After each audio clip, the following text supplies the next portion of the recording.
Everybody take out a pen and a piece of paper, and we're going to have a quiz. See how much you remembered. No, really, I wanted to say, again, thank you for coming out. And how many have learned something? How many have just a lot of things bouncing around? And yeah. So anyway, he's going to come and help us sort out some of that stuff. I did want to let you know that all this is being recorded, and it'll take maybe a couple days to tidy it up and whatnot, but it'll all be posted on a website called freedomco.net. Might want to write that down, freedomco.net. If you're not familiar with that website, I'd encourage you to become familiar with it. We're trying to post there all things that pertain to life and godliness in these United States and in these tumultuous, unprecedented times that we're going through. So anyway, again, Freedom Co. It stands for the Freedom Coalition Network. And that's what we're trying to do, is network with people like Christo Hartman and David Strait and many, many others. All the presenters from Free and Brave Part 1, Free and Brave Part 2. We're already thinking about and planning Free and Brave Part 3. We also, we also want you to know that on July 3rd, we have the Tamika Hamilton fundraiser. I think Tamika Hamilton won in her race here in California, but as you know, none of the elections in California have been contested, but I do think she won. She's back at it again, and Dinesh D'Souza is coming to do a fundraiser for her, and it'll be here, not in this room, but on this campus on July 3rd. And you can go to Tamika Hamilton for Congress and register there. Again, Dinesh D'Souza, it's going to be a fundraiser for her, and it should be great. And then we have a big event, as you can see. We're expanding the parking, doing all kinds of things. We're getting ready for General Michael Flynn to come, and he'll be here all day on July 16th, and we're going to start with a 2-hour question and answer with General Michael Flynn. How many have a question or two they'd like to ask him? Yeah. So anyway, that's a fundraiser also, and it'll be $500 for that question and answer. You can sign up online. If you're interested, you need to do it right away, because it'll definitely be a sellout. All right, so that's General Michael Flynn. We think also that Lynn Wood will be opening for him, but we don't have confirmation yet, but that does look hopeful. All right, so bless you. Thanks for coming out, and now here's Christo Hartman.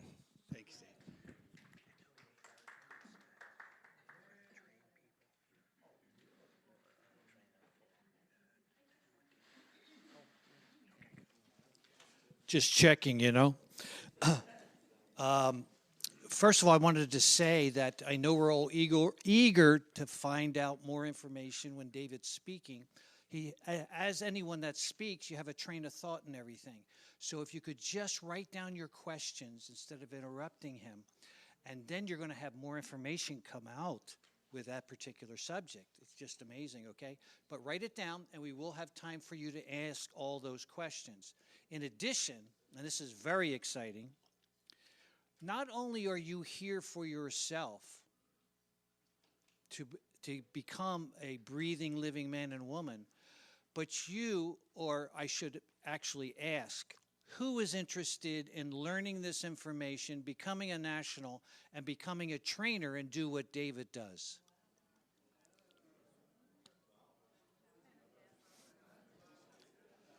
So, one other question. How many people by hands are from Oregon? Nice.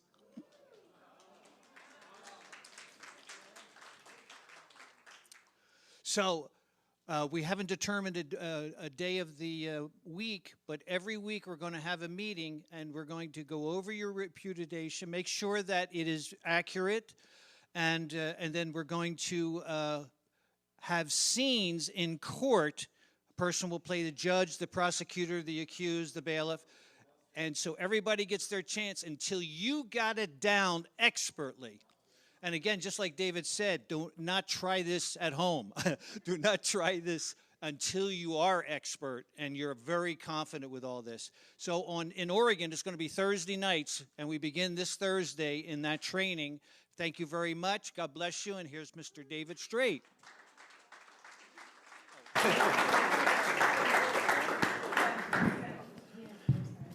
That working?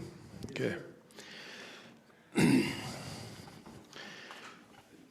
Oh, looks like somebody scribbled all over the board. And somebody hid my eraser. There it is.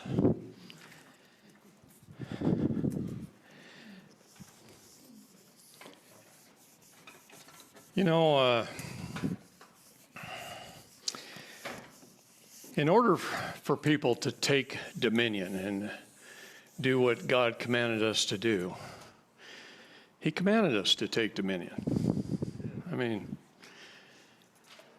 He said, do it for the benefit of your heirs, your children, your grandchildren's children, and on forever. In order to take dominion, we have to understand the 3 jurisdictions that we have to take dominion of. And there is 4 jurisdictions, but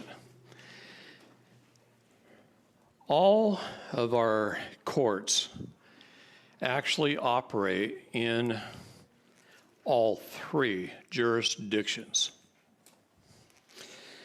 Now, that was a little hard for me to swallow at first when I started learning this. I'm thinking, those sons of bucks. They're administering this jurisdiction of the water, right? And everything is about contracts. And the reason I thought that is because probably 98% of the time that you're in a courtroom, that is what they're administering. And that's because they got the other 2 jurisdictions out of the way right away. And I didn't really realize this until April 22nd of last year when I was in Washington, D.C. And I actually got called in to teach a class to a group of young attorneys who were going to work for the Department of Justice.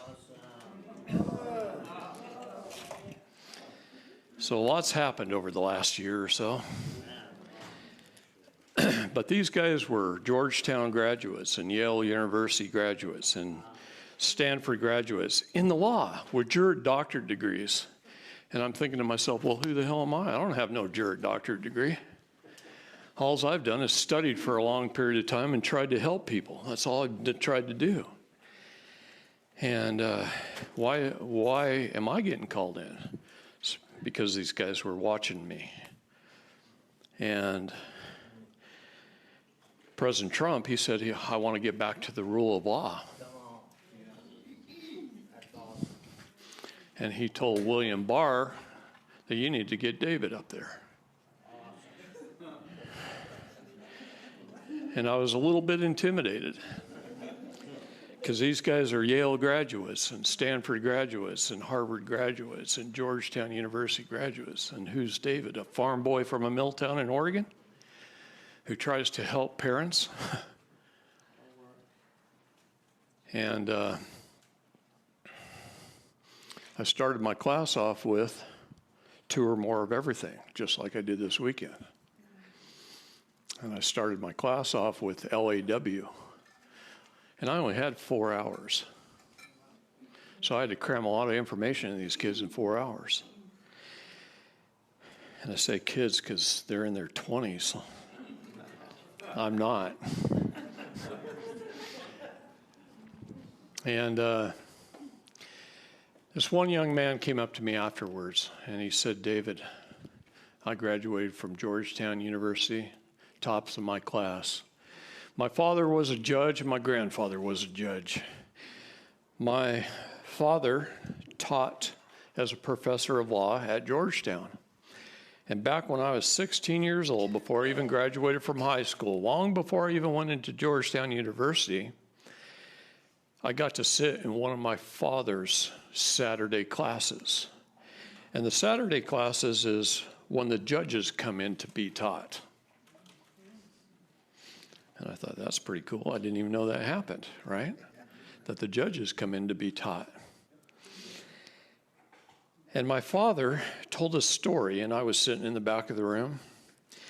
And he says, when a man walks into a courtroom, the very first thing he usually sees is a sign up on the judge's desk that says, Your Honorable Bob Smith, or whatever his name is.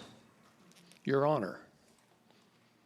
The first job hat the judge puts on as he walks up there when the bailiff says, all rise for the Honorable Judge Bob Smith, is the Your Honor hat.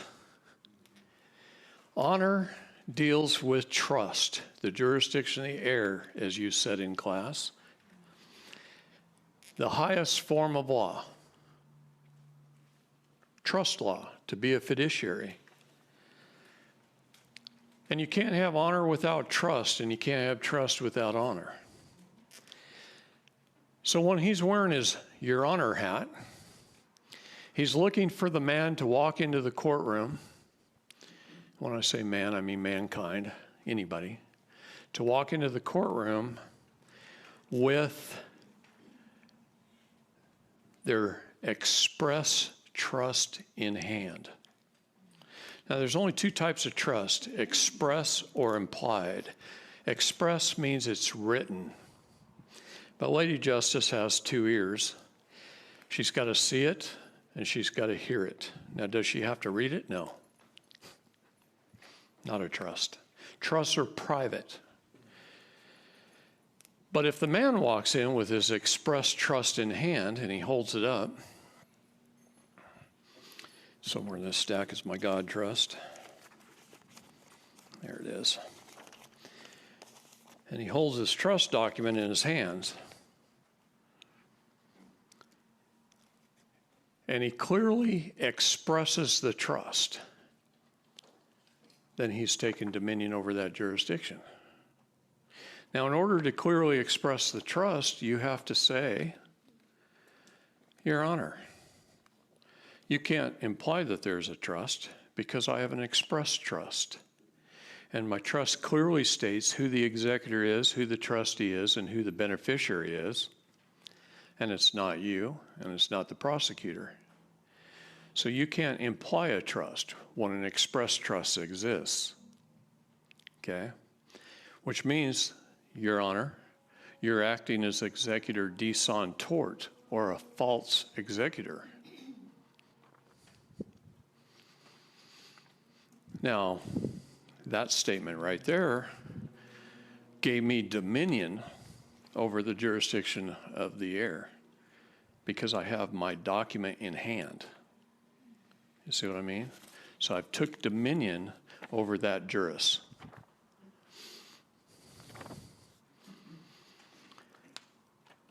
In order to take dominion over the jurisdiction of the land, see, then the judge takes that hat off, that Your Honor hat off, and he puts on a judge hat. That's his next job. Now he's got to administer the jurisdiction of the land. And what he's doing is he's waiting for the man to walk in with his superior titles, his gold and his silver, his flag, and his superior titles and his superior rights. And the man doesn't walk in there with his superior titles in hand. He can take that hat off and set it aside. Within the first 60 seconds of you walking up there, appearing by general appearance, turning over all jurisdiction to the court, not having your trust document in hand, not having your superior titles and rights, then you've lost jurisdiction in those two dominions. And it takes him less than a minute to adjudicate two jurisdictions because you didn't. Whose fault is it? That's right. We got to take responsibility for that. It's hard. So then he automatically moves to his next hat, which is Mr. Administrator. And in his Mr. Administrative capacity, all he's doing is contract law. He's doing the jurisdiction of the water. And guess what happened? You walked in there with truth and facts. You didn't walk in there with your contracts in hand. You didn't walk in there with your copyrights and your trademarks and your patents. I want you to think of Michael Jordan and Nike for just a minute. Michael Jordan signed a 5-year contract with Nike. 5 years, $1 billion. What did he give up? The use of his name.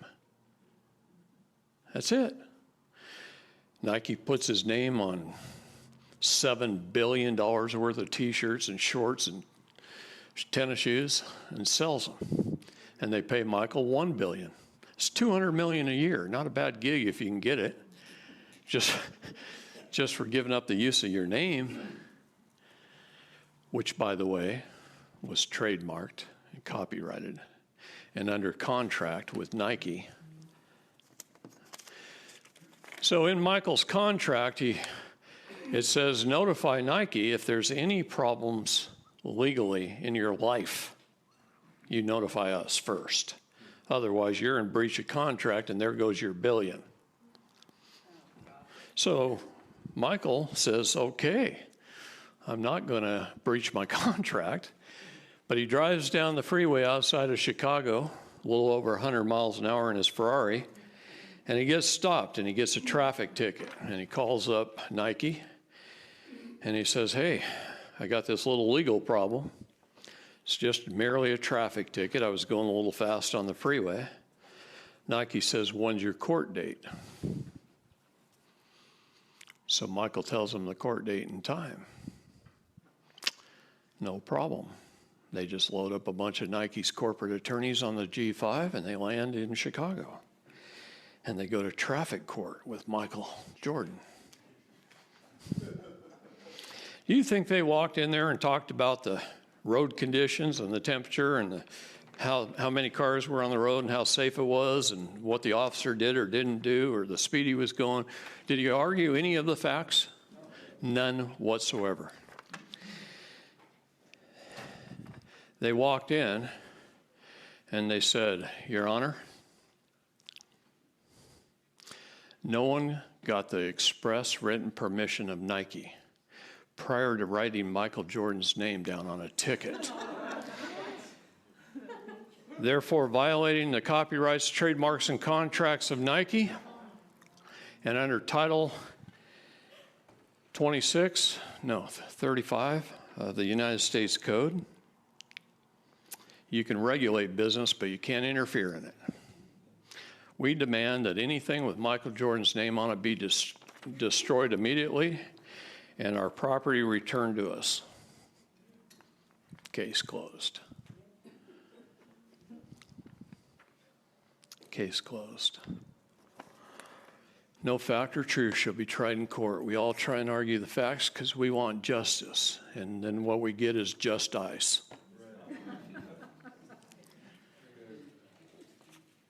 And I'm not kidding. Every single one of us, when we have a court problem, we go in and try and argue the facts. What happened at 4:09 p.m.? That's how police build a case. You know? I showed up at the victim's home at 4:09 p.m. on such and such a date, and I made this observation. And then I went over at 4:11, and I talked to the neighbor, and I questioned them, and they verified the information that I came to the conclusion of, because we're just there to draw the chalk outlines after the crime. That's all cops are there for. They're only good for drawing chalk outlines. They didn't witness the crime. They didn't know the intent. They didn't know anything. And then you show up in court and you've got all those facts listed on your papers. And they don't even care. Why don't they care? Because it's called railroading. Yeah, railroading. Why do they call it that? To lead someone down a narrow path or rail to a predetermined outlook or conclusion. Railroading is a legal term. To lead someone down a path. Presumption. Assumption. Tacit agreement.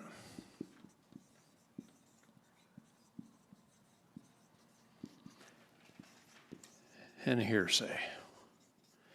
And they lead you down that path until they have put you in jail, or until they have taken your kids, or until whatever. They have fined you, taxed the poor, which might not otherwise be taxed. They presume your status and your standing. They presume they have jurisdiction. They assume you did something wrong. They get your tacit agreement or approval of being a citizen, a person, a resident, taking a plea deal, saying you're guilty or not pleading. They get your tacit agreement, and then they use hearsay to convict you.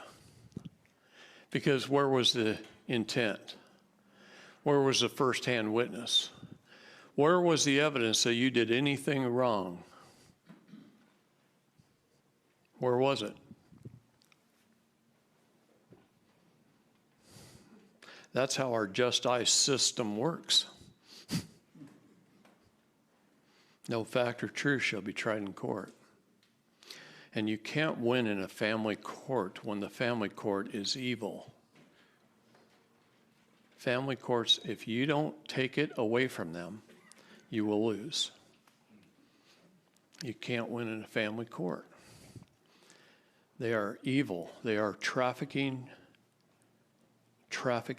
human beings, whether that's senior citizens out of their estate or whether that's your kids, they're trafficking. And that's hard and it hurts. Stay out of family court. You're never going to accomplish anything there, and the attorneys will eat you alive. They'll drain your bank accounts, and you won't accomplish a stinking thing. They've already paid off the sheriffs. They've already paid off the psychoanalysts, psychologists. They've paid off the guardian ad litems. They've paid off everybody because they get $3.3 million per child. It's a business. It's a private for-profit business with a Dun & Bradstreet number. It's incorporated. It's not government. Understand that right now. Almost no one you're dealing with in your entire life is government, except for you. You're self-governed, and you're self-governed, and you're self-governed. Government is who you submit to. Think about that one.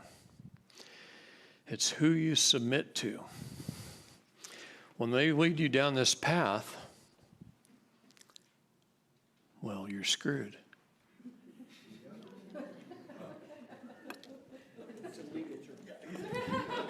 That is a legal term.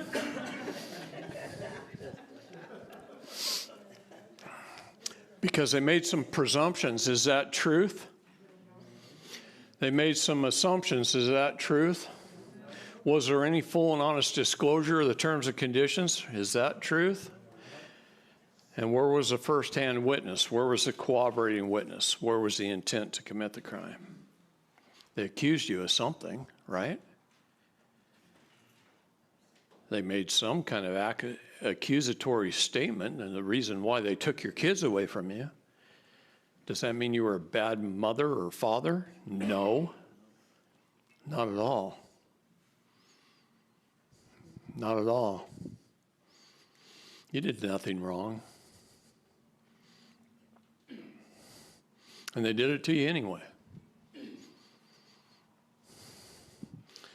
This is one of the things that kills me the most. This is the corruption in our court systems, where we're supposed to get justice, and all we get is just ice.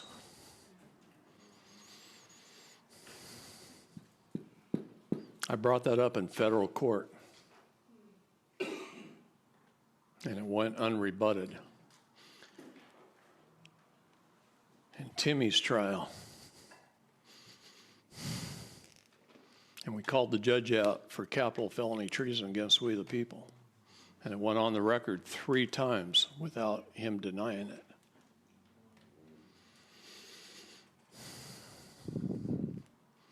And so we walked across the courtroom and put our hand on their shoulder, on the judge's shoulder.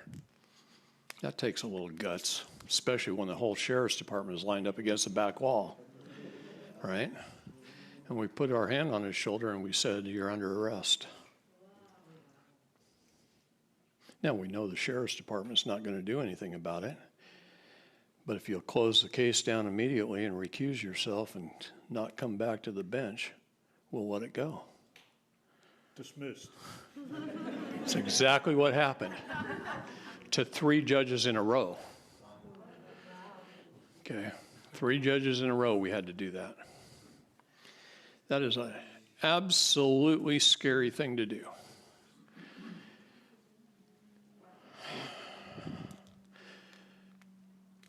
Especially when the judge says, after the second time you call him out for capital felony treason, he says, "I'm going to hold you in contempt." I said, "Judge, you're supposed to be a neutral, disinterested third party. Are you threatening me with contempt?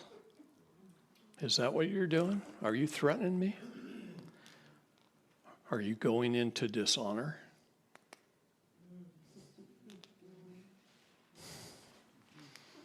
See, that's my response to being threatened to be held in contempt.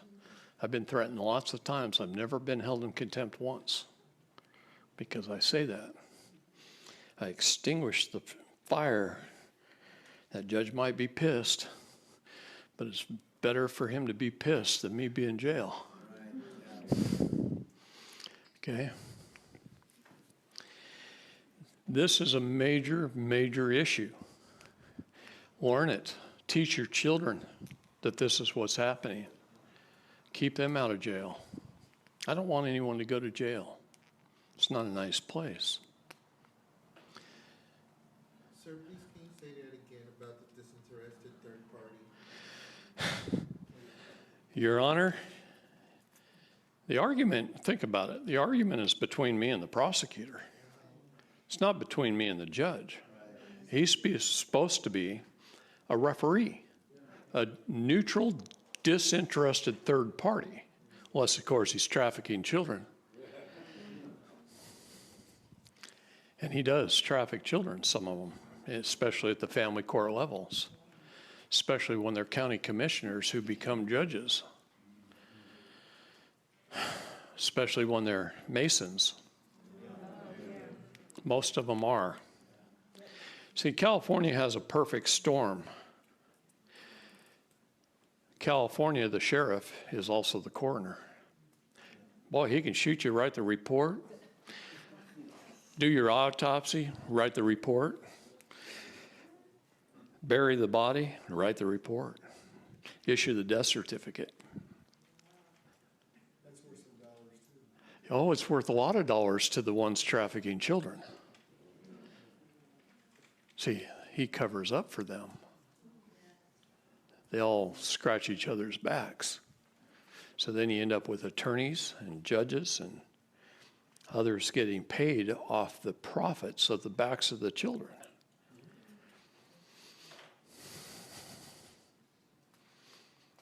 Don't you feel like we ought to be doing something about that? Yes. It's hard for me every single day to be righteous and not go just 2 o'clock in the morning to solve the problem. Be like the Forest Service and leave no trace. It's very difficult. So if we don't take dominion of our jurisdictions, they will. So when we get into the jurisdiction of the water, everything is contracts. Your Honor, I'm fully unaware of any contract that could compel me to perform. If there is such a contract, bring it forward, and I'll follow it to the fullest extent of the law. But if there isn't, then I guess we're done here. Please dismiss the case with prejudice, and we'll go have tacos. And then shut up. The shutting up is the hardest part. See, most people incriminate the hell out of themselves. They want to pour out their story. They don't care about your story, okay? Now, I know you do. It's important to you. It's important to those that love you. But it's not so important to the judge that's trafficking children or taking your house or your car. It's not important to them at all. They don't care. So there's parts of a lawful contract. How many parts are there to a contract? An attorney's going to tell you there's 3. He's lying to you. If his lips are moving,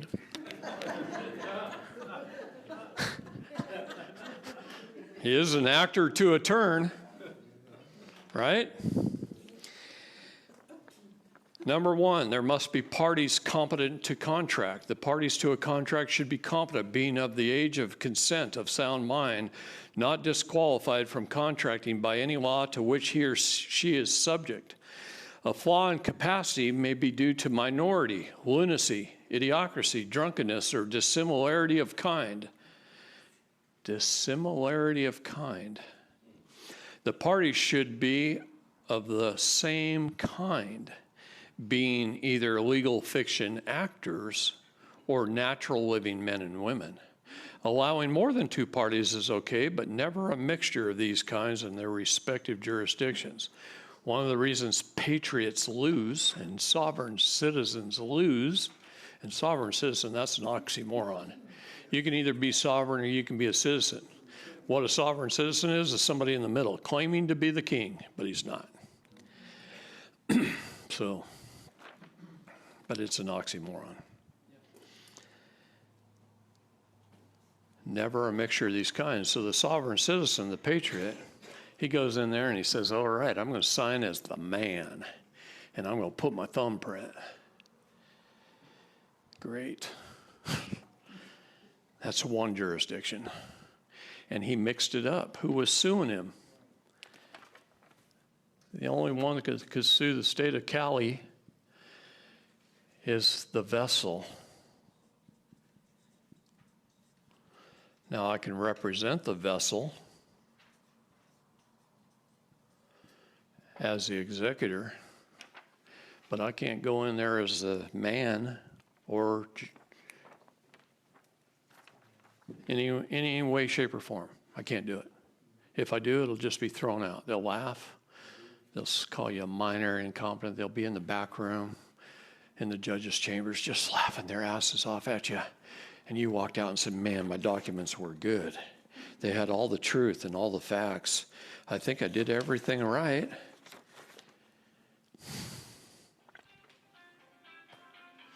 And they're laughing at you because you don't know who you are, and you don't know who they are, and you don't know your 3 jurisdictions, and you haven't taken dominion. And when you haven't taken dominion, you lose, even when you're right. Okay. Number 2 is free and genuine consent. The consent of the parties to the agreement must be free and genuine. The consent of the parties should not be obtained by misrepresentation, fraud, undue influence, coercion, or mistake. If the consent is obtained by any of these means, then the contract is not valid or legally, lawfully enforceable. Number 3, full disclosure. When negotiating a contract, full disclosure is a step of providing all material information or telling the whole truth about any matter which may influence the decision-making of the other party or parties before they decide to enter into a contract. If either party fails to make full disclosure, the contract is null and void. Okay. Where was a securities licensed agent in the room at the birthing ward when your mother was giving birth? Where was the insurance license agent? Where was the attorney to explain the trust to you, the trust attorney? Did the doctor explain anything? No full and honest disclosure of the terms and conditions of the contract. And your mom, gosh, all she wanted to do is get home with that beautiful bouncing baby. And so she signed off as an informant.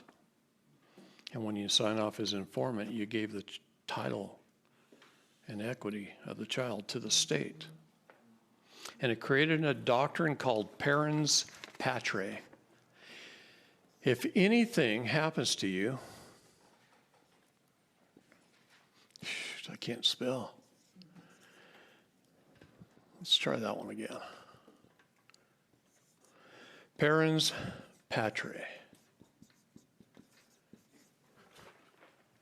Latin.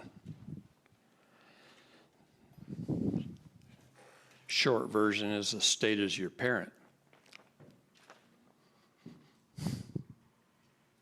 It created that doctrine, a false and fraudulent doctrine.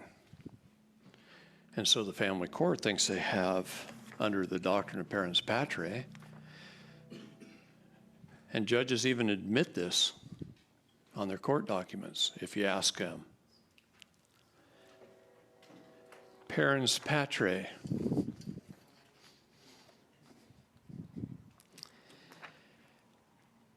And the state becomes the parent. Well, you gave them away as an informant. Our lack of knowledge will be our downfall. See, righteousness needs to come into our lives in a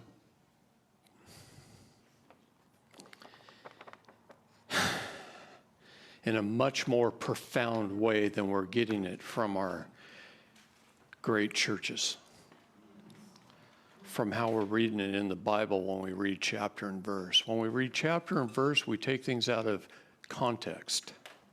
Oh, that verse sounds nice. I like that. I like the way that sounds. Has nothing to do with the story that was behind it. You pulled it out. My suggestion is read the Bible the way it was meant to be written. Don't look at what book it's in, or what chapter it's in, or what verse it's in. Read it as a trust indenture. Then read it as an instruction manual on how to take dominion of the jurisdictions. See, when God parted the waters for Moses, and he was leading his people out of Egypt, he says, fear not, walk upon the land. Go over there to the other side and inherit the land of Canaan, and that'll be your generations, your inheritance forever. Right, Pastor Dave? Your inheritance forever. He's teaching you the jurisdiction of the land and property rights. That's what he's teaching you, how to take dominion of the land. When Christ walked upon the water out to the boat with the fishermen, and they were fishing over here on this side of the boat, and they're barely catching enough fish to feed their own family. And he says, walk with me, have faith, come follow me around to the other side of the boat. He didn't say get out on the water. He said, walk with me, learn to walk upon the water. Cast your nets over here, and you'll be the fishers of men. In other words, they'll catch so many fish they can go back and feed a village. He's teaching them how commerce works, the jurisdiction of the water. Isn't that interesting? See, the Bible is different than people think it is. There's a lot left out. We know that for a fact. We're only getting part of the information. If it was all there, we wouldn't be in the shit we're in now. That's why I wear boots. It's the only way to wade through it.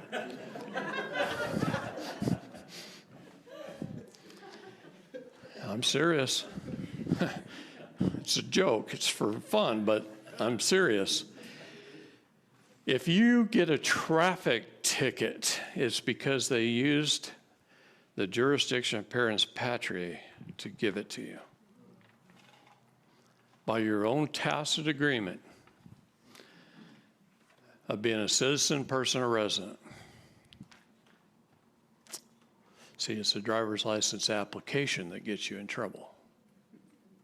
You check mark the box. You filled out your address improperly. You did all kinds of things on that application that you don't even know were wrong. Not only that, it was written by an attorney. Yeah. See, this is where a story of my friend Justin comes in. I always got to talk about Justin. Justin's the smartest kid I ever met. A year and a half, he had his doctorate degree out of high school. Everything he ever read, he remembered. And he did it with flying colors. So a big law firm from Seattle hired him. Day you pass the bar, we'll throw you a party. And they rented the Space Needle. The whole thing. And they had a party up there for Justin. And when the meal was all done, and if you know anything about the Space Needle, it goes around one time in an hour, and you get to see the whole city. And after the meal, Justin's standing there, and he's looking out the windows of the lights of Seattle. And the head of the legal law firm that he got hired by came up and put his arm around Justin. And he says, "What do you see out there?" And Justin says, "Oh, I was just admiring all the lights and everything." And he goes, "Nah, that's not what I meant. What do you see out there? Right here in Seattle, we got some of the largest corporations in the world. We've got Boeing and Microsoft and Amazon and others." And he named off a half a dozen. And he says, "See the small little mom and pop shops down along the piers? What about across the bay out over Olympia, the Capitol building, and all the municipalities in between? Do you see all those? Can you imagine all those?" And Justice says, "Yeah." He goes, "Well, who do you think runs all that?"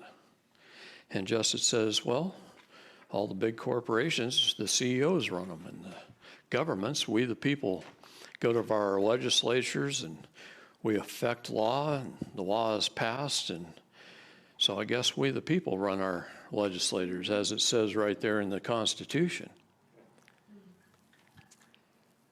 And the guy lets out a great big old belly laugh, and he says, "No, not at all." See, there's not one piece of sales literature written, not one contract that's ever signed, not one invoice that's ever issued, not one piece of legislation ever gets passed, not one CEO ever makes a decision, and not one governor even makes a decision until they run it past us, the lawyers, their legal department. And I want you to think about that for just a minute. Not one governor, not one legislator, not one county commissioner, not one CEO, right? Not Bezos, not Bill Gates. They don't do anything until they run it past the legal department. That's what they pay the big bucks for all those attorneys for. See, attorneys are experts in words. They call it legalese. They'll put a line. Let's just say they put a line from margin to margin. Do you know what that line means? Okay, me with my legal document, I'm going to call this page 1 of, I don't care, 34. I like to be wordy sometimes.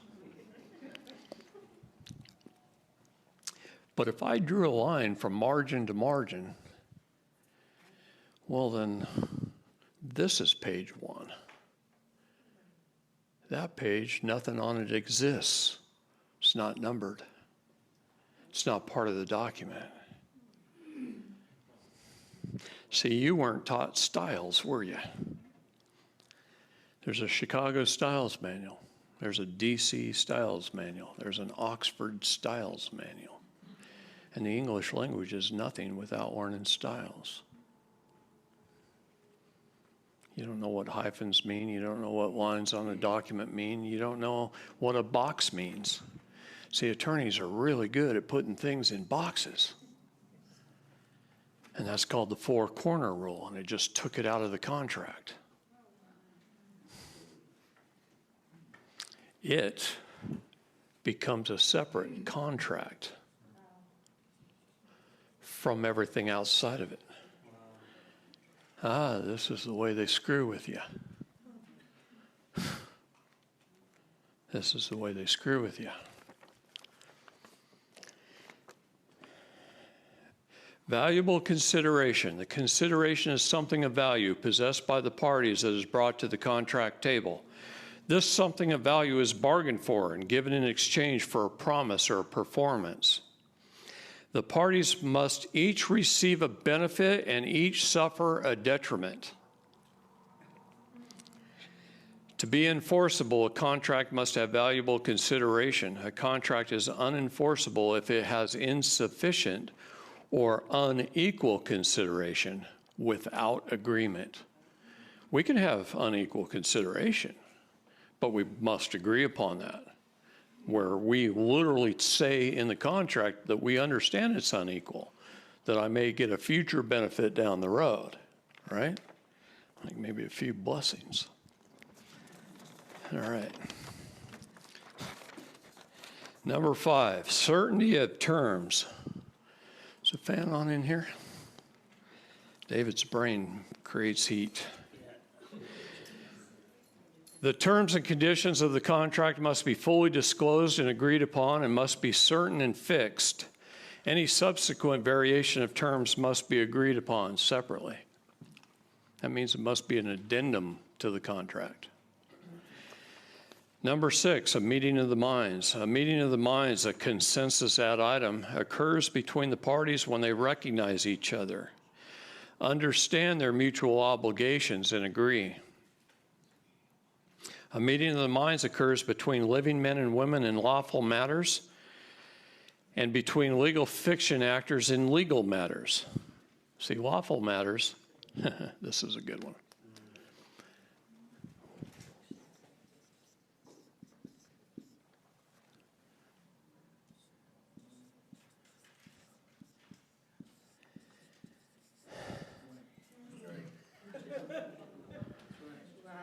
Oh, I'm not kidding. Evil holds a mirror up to righteousness.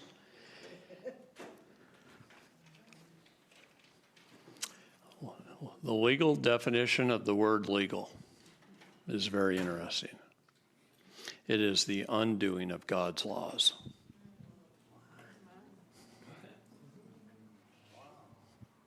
The undoing of God's laws. So somebody asked me, well, is it legal to do that? I go, who cares? As long as I'm lawful, I'm fine. See, my gun permit was issued in 1791, and it says it shall not be infringed.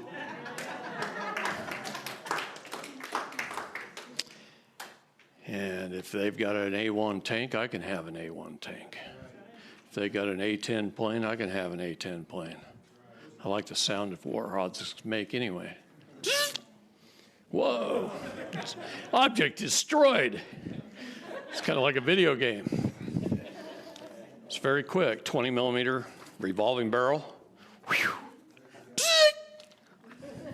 They just fired 1,000 rounds about that fast.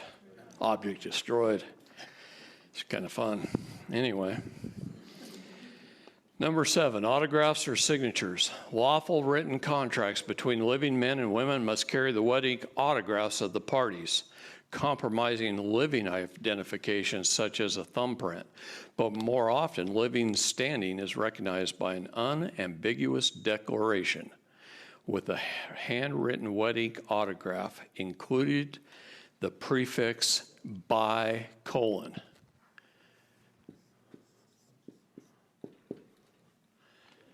before the signature. See, hopefully by the end of this weekend, you will learn that you must qualify everything. Oh, honey. Years of study, and I found it in canon law. See, canon law is really interesting. Canon law talks all about our trusts, our Sesta trusts. It talks all about how justice works. It talks about good and evil and right and wrong and how to administer it, and nobody reads this stuff. I don't know why nobody reads canon law. Maybe because they don't even teach it in law school.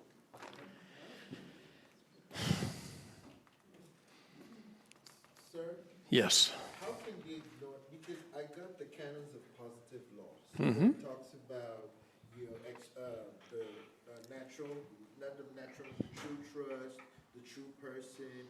I used all that in my documentation. They still just ignored it. I bet they did. By the end of the weekend, you'll know why. See, we can attack them in all three jurisdictions, but we can't mix jurisdictions. Now, that sounds odd, doesn't it? You can attack them in all three jurisdictions, but you can't mix jurisdictions. What is a court of record? It's not the brick building. I'll tell you that right now. It's not the type of court. Yes, all Supreme Courts are courts of record automatically. All federal circuit courts are extensions of the federal Supreme Court. See, when this country had 7 million people, we had 9 Supreme Court justices. Now we have 337 million people, and we have 9 Supreme Court justices. Yeah. That's a little problem there. So what they did is they made some other courts. Don't you dare say district. Circuit courts. District courts are extensions of the District of Columbia.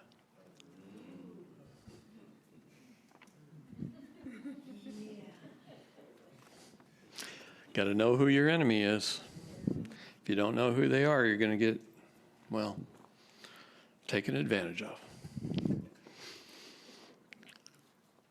By and or the words all rights reserved and without prejudice written below it. Now that's for men and women. That's the jurisdiction of what? The land. What about the jurisdiction of water where they're spending most of their time operating? See, if you did that on your document, you just screwed up.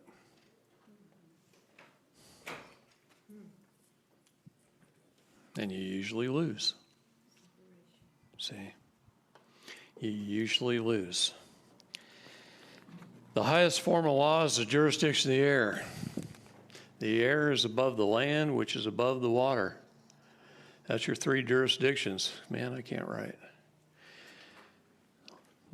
The air is above the land, which is above the water. To be a fiduciary is the highest form of law. To hold things in trust for the benefit of another is the highest form of law. We need to get trust documents on our children. We need to hold our children in contract like Michael Jordan. He could be my kid. Hold him in contract, trademark him, copyright him, patent him. We've gotten children back to fathers by patenting their DNA of the children as uniquely created biological property of the father. Now, the father is naturally the heir apparent. See, it's the mother that usually signs off on the birth certificate, and that's a terrible downfall. And we've learned never fast enough. We never learned fast enough. But we've learned that the mother needs to rescind her signature as an informant on the child's birth certificate. She's not rescinding the birth certificate. She's rescinding her signature on the birth certificate application. Okay? And then she needs to claim title to her children.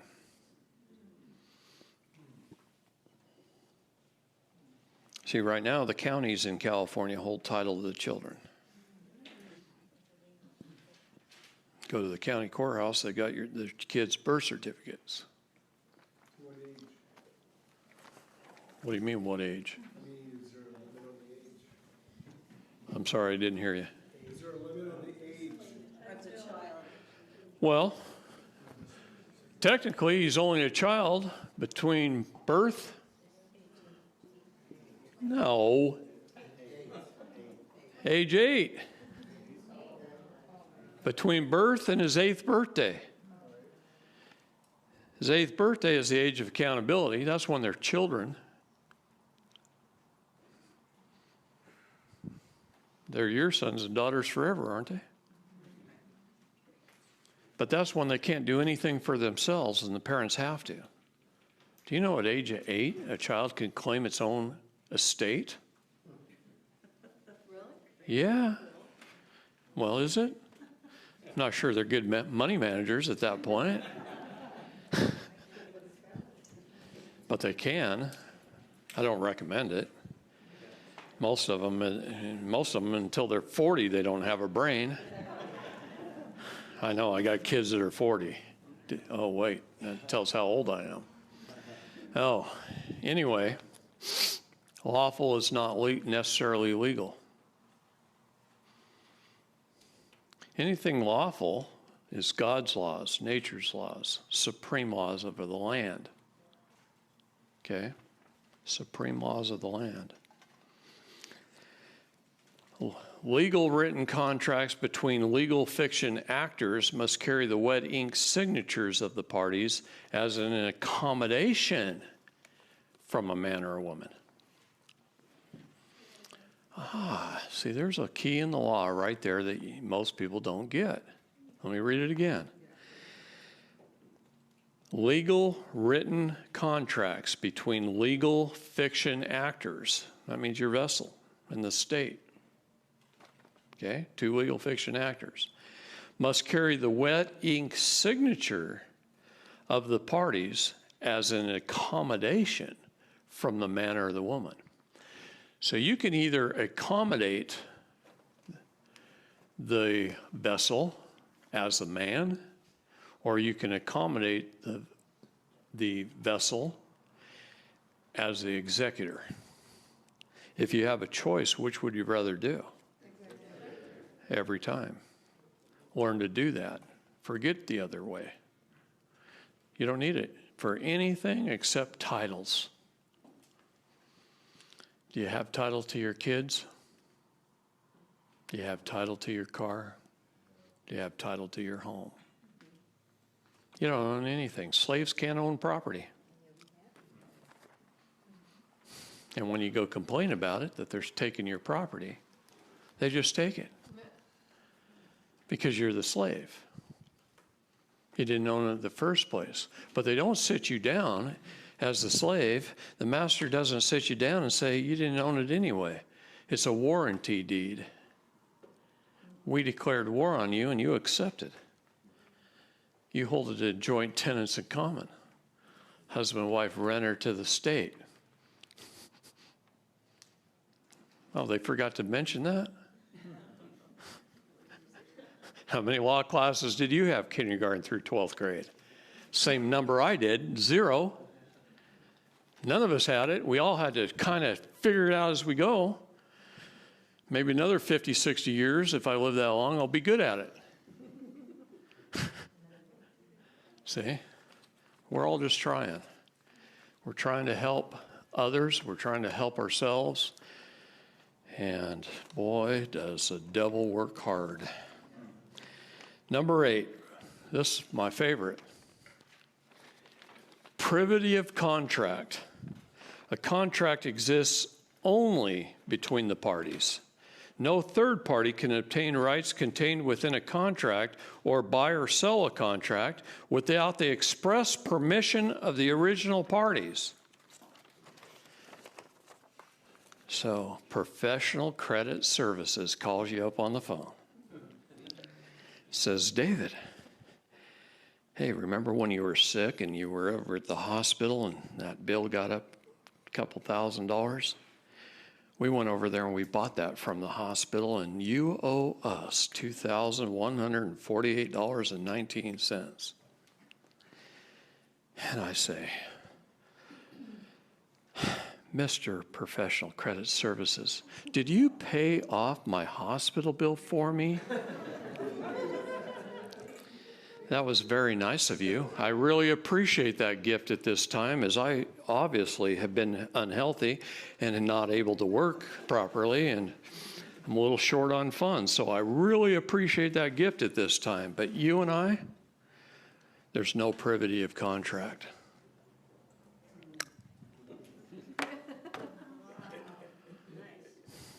Done. Now, are they going to give up easy? Not always. So you hit them again, and you hit them again, and you hit them again.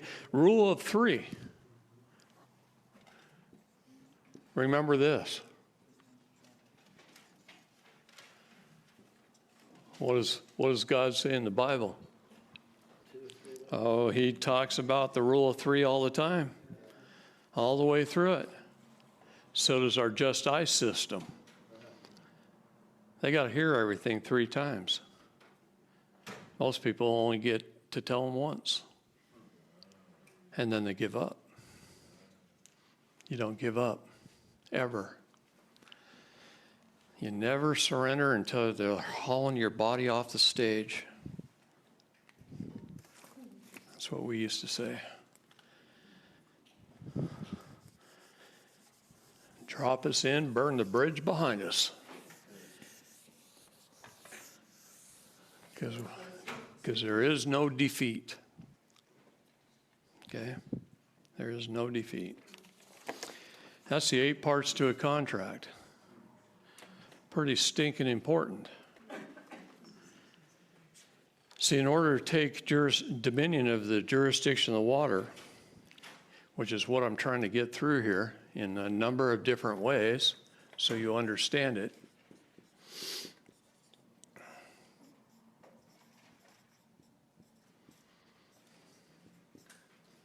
inland piracy, admiralty.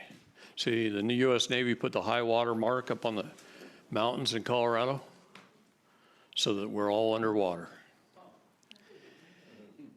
And it's all inland piracy. To tax the poor, which might not otherwise be taxed. That's why the courtrooms fly the gold fringe flag. You ever watch President Trump giving speeches? When he was representing the United States Corporation as its CEO, he had gold fringe flags behind him. When he was representing the United States of America, they had no fringe, and there were 17 of them.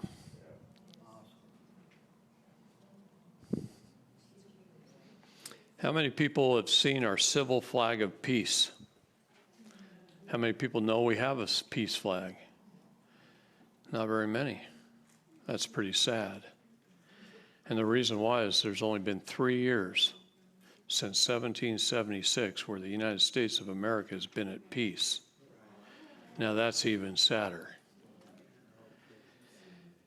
The Coast Guard, being a civil entity, uses our peace flag with their logo in the center. That's a civil flag of peace. It has vertical red and white stripes instead of horizontal, and it has blue stars on a white background instead of white stars on a blue background. This flew above our buildings, our commerce buildings, for 3 years. And we haven't seen it since. I fly one at my house. You know what happens when you fly the war flag in front of your house? See, you guys don't know flag law.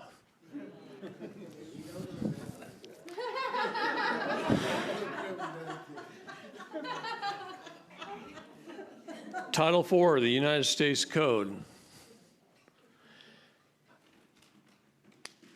If I fly a war flag in front of my house, I designate my house as a military installation, and if soldiers need quartering, if soldiers need a meal, they can stop there and get a meal and rest.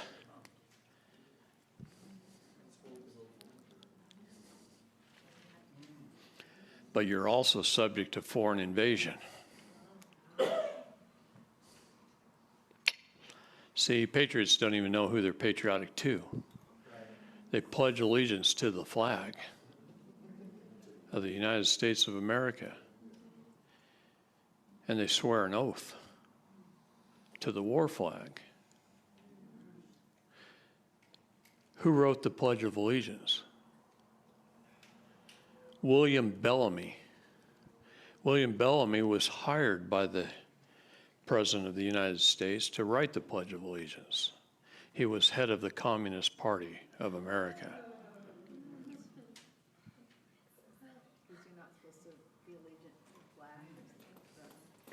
Oh, they changed it several times. Finally adopted in its current form in 1954.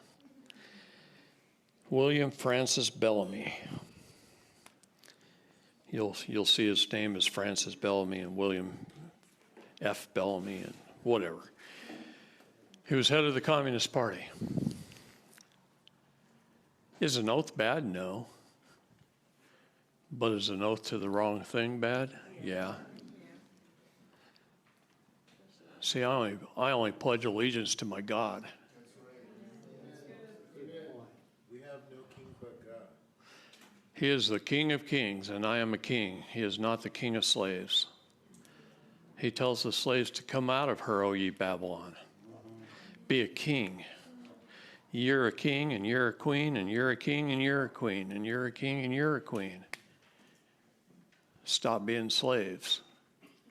Stop asking permission. Stop standing against perceived authority. It's only perceived authority.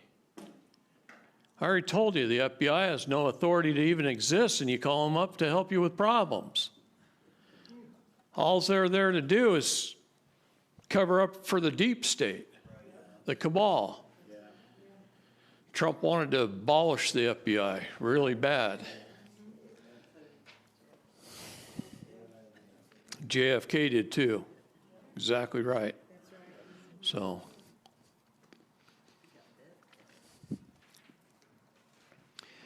in admiralty law, a way to protect ourselves and take dominion is this. For $40 in Oregon, I don't know what California's is. For $40 in Oregon, I can get on my iPad and I can register a company. Let's call it ABC Inc. I don't care what it is for this. And I can register ABC Inc. with the Secretary of State's Department of Business Licensing. $40. And in the notes section, I can put in their stupid little box that this is a business that has the intent to make a profit with a product offered for sale in international commerce. So you have to have a product offered for sale with the intent to make a profit. It doesn't say you ever have to make a profit, but you at least got to have one, a business open. And I don't care if you take a same $100 bill and you go down to the bank and you open up an ABC Inc. checking account, and I don't care if that same $100 bill's there 10 years from now.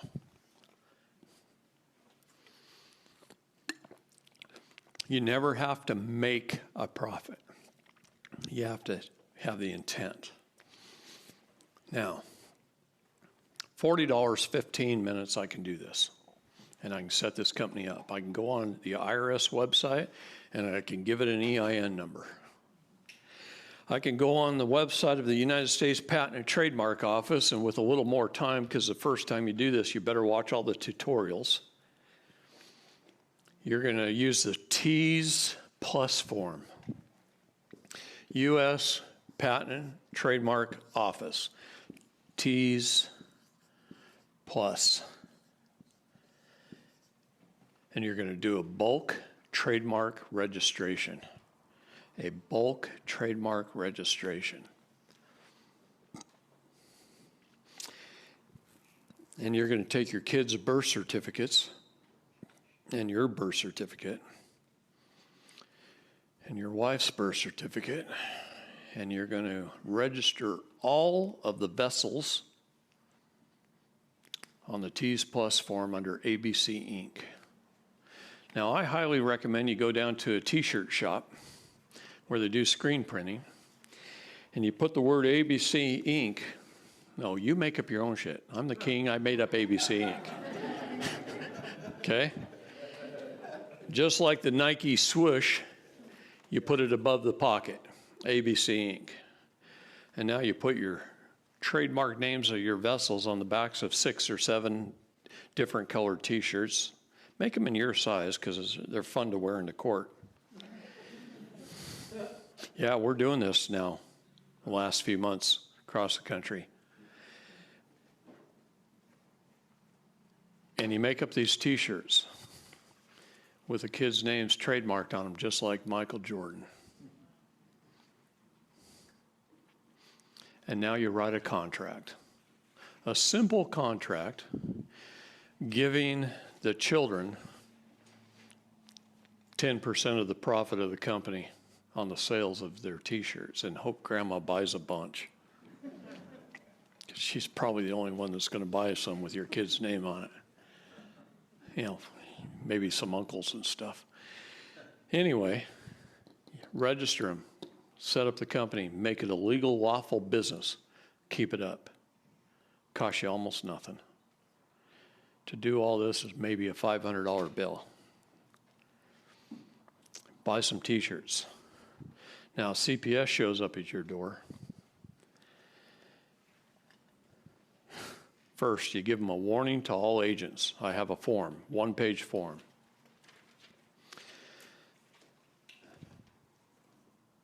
This one-page form warns them away.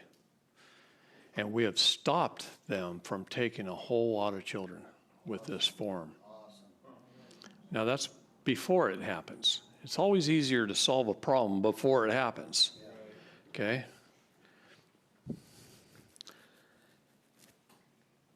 And you use this form. I think parents should make multiple copies, put them inside the door, put one in plastic on the outside of the door, put them in the dash of your car, go give them to the school principal, the superintendent, the school nurse, and all their teachers, and let them know that it's not okay. Put them on notice ahead of time that no one can talk to your kid without your express written permission.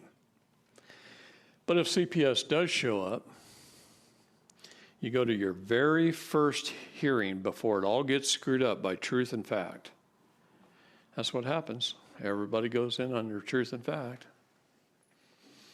And you go to your very first hearing and you take dominion. You have your children in trust. Clearly shows that they're the beneficiary and you're the fiduciary. And you take jurisdiction of the air with that trust document. You have their superior titles, and then you take jurisdiction of the water with this and a contract. And just like Michael Jordan, if they didn't have the express written permission of ABC Inc., they're going to be sued for patent and trademark infringement and breach of contract, interference in contract. It's easier to protect kids before it happens. It's harder after. Plus, if they get in that evil family court situation where even the attorneys are trafficking children, it's almost impossible. Do you have to wait till they're 8 before you can register them? No. That's before they could claim their estate. See, the whole goal here, and I haven't even talked about this yet, that's like Sunday's class, is to claim your estate. The legal definition of a minor is somebody under the age of 18 or someone of any age who hasn't claimed their minor estate. That's the ultimate goal. Because when you claim your estate, then you're the king. And the king's busy. The king's running his kingdom. He's sitting on his throne and he gets a presentment, and the only thing he has to do is accept it or rescission it. He accepts it for payment and sends it off. He rescissions it and it goes away. It's the only two choices you got to make. It's easy to be the king because then you can spend time with your queen. See? But you got to get there first. You can be 100% the king or you can be 100% a citizen. When you make a claim that you're the king and you're not, you're someone along the way, when you haven't claimed your status, your standing, your jurisdiction, and taken dominion, oh, that's when you go to war with them. That's when they put out war rants, declarations of war. That's what a warrant is. It's a declaration of war, and then you accept it. Got your warranty. Let that sink in for a minute. See, people, most of us don't stop to think. And I could rattle this stuff off really fast and confuse you all. But I try and give you an opportunity to absorb what I'm trying to tell you. And I learned when I do that, we're all more successful. It may be a little hard, a little boring. You got to sit a little longer. But you think about it, and then you act on it. And if I just rattle it off the top of my head really, really fast, and I can talk really fast. But if I do that, you won't get it. And I'll be talking to the same 20 people next year. Okay, I can't have that. I did that for a decade. I can remember when it was hard to get 20 people into a classroom once a month. And then I come back the next month, it's the same 20 people and the same 20. Gonna wake up a world that way.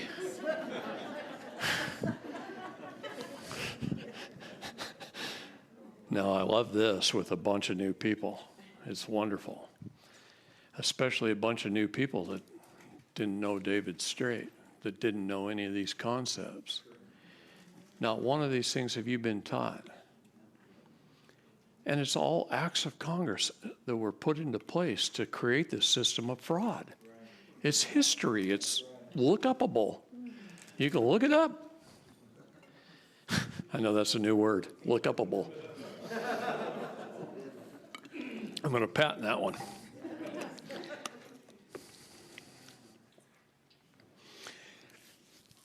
There's superior law, God's laws, and nature's laws. There's supreme laws, our constitutions, treaties, and our four founding documents. Everything else is shit made up. It's just SMU. And you have to have a big SMU meter where you can recognize the SMU right off the bat. And so when they're talking to you, you go, what are you talking about, man? That's just shit made up. Who invented that one? Right? Who invented that one? Anyway. All right, let's have a little fun. How many married people in here? It's going to be good. I'm going to read you a little story. This is called An Enlightening Conversation with the Marriage License Bureau. About 20 years ago, my former wife filed for divorce. We had 7 children, 5 daughters and 2 sons. Our youngest at the time, our second son, was 5 years old. At the time, I prepared a counterclaim to the petition for dissolution her attorney filed in domestic relations court. I met one afternoon with the head of the Maricopa County Superior Court Marriage License Bureau in downtown Phoenix. The Marriage License Bureau was headed by a young woman of about the age of 25. I asked her to explain to me the general and statutory implications of the marriage license. She was very cooperative and called in an assistant. A tall black man who at the time was working on an operations manual for internal departmental use. He was actually an attorney. Okay? She deferred for most technical explanations to her assistant. No kidding. He walked through the technicalities of the marriage license as it operates in Arizona. He mentioned that marriage licensing is pretty much the same in the other states, but there is a few differences. One significant difference he mentioned was that Arizona is one of 8 western states that are community property states. Well, so is California, right? The other states, which are common law states like Utah, all with the exception of Louisiana. Louisiana's always stuck out in the mud. They're a Napoleonic code state. A lot of times I'll be reading U.S. law and it says 47 states and Canada. I go, what? Like Canada's a part of the United States? And where's the other 3? Well, the other 3 are Louisiana, off on its own as a French Napoleonic code state, and Alaska and Hawaii. And I go, well, what about Alaska and Hawaii? Well, it's because it came after December 7th, 1945. They're United Nations states.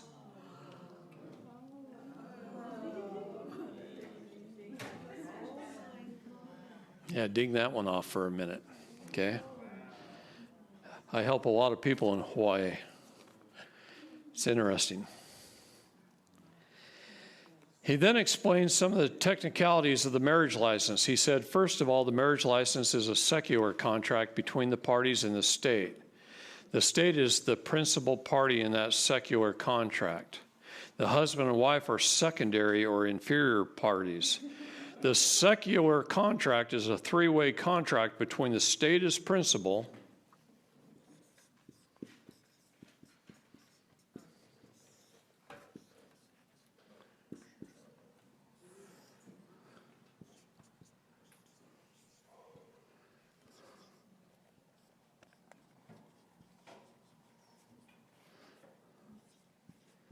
and the blueprint of a marriage looks something like that. The state joins with the husband and enjoins with the wife.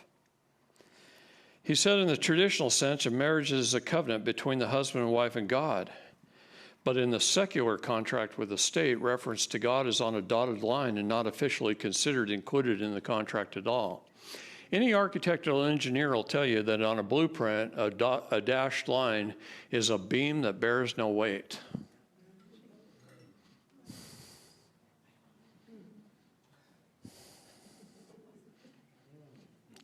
God bears no weight in the contract. And that pisses me off. So it's not a marriage then? This is the United States Patent and Trademark Office blueprint of a marriage. Yes, the state patented it.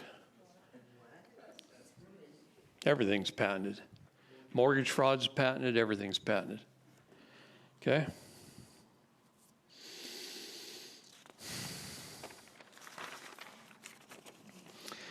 He said if the husband and wife wish to include God as a party in their marriage, that it is on a dotted line and they will have to add it in their own minds. The state's marriage license is strictly secular, he said. He said further that what he meant by the relationship to God being a dotted line meant that the state regards any mention of God as irrelevant, even meaningless in its description of the marriage license contract, the related one or other dotted line. He said in the traditional religious context, marriage was a covenant between the husband and wife and God, with the husband and wife joined as one. Here's the blueprint of that. It's real simple.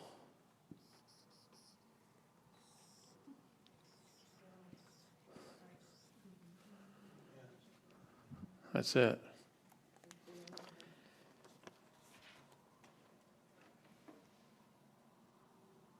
He said in the traditional religious context, marriage was a covenant between the husband and wife and God, with the husband and wife joined as one.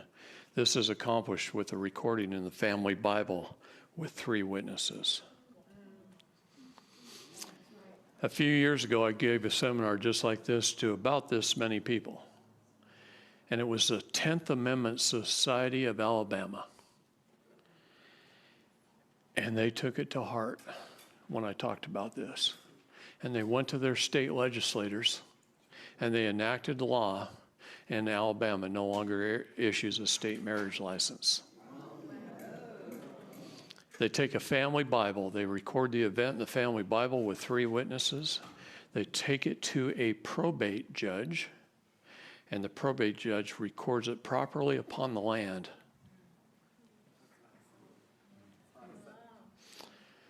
And so this would be Alabama's blueprint. We need that done in the other states. Okay? In the case of the secular realm of the state's marriage license contract, the state is the principal or dominant party. The husband and wife are merely contractually joined as business partners, not in any religious union. They may even be considered, he said, connected to each other by another dotted line. So the husband and wife are connected through the dotted line. See here, the picture he was trying to plant was that of a triangle with the state at the top and a solid line extending from the apex down, the state down the left side to the husband, and a separate solid line extending down the right side to the wife. A dotted line merely showing that they consider themselves to have entered into a religious union of some sort that is irrelevant to the state. See diagram.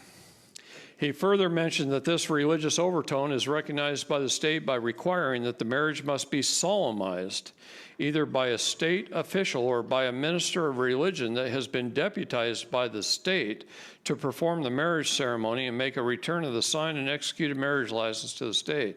Dave, do you marry people? Since last week.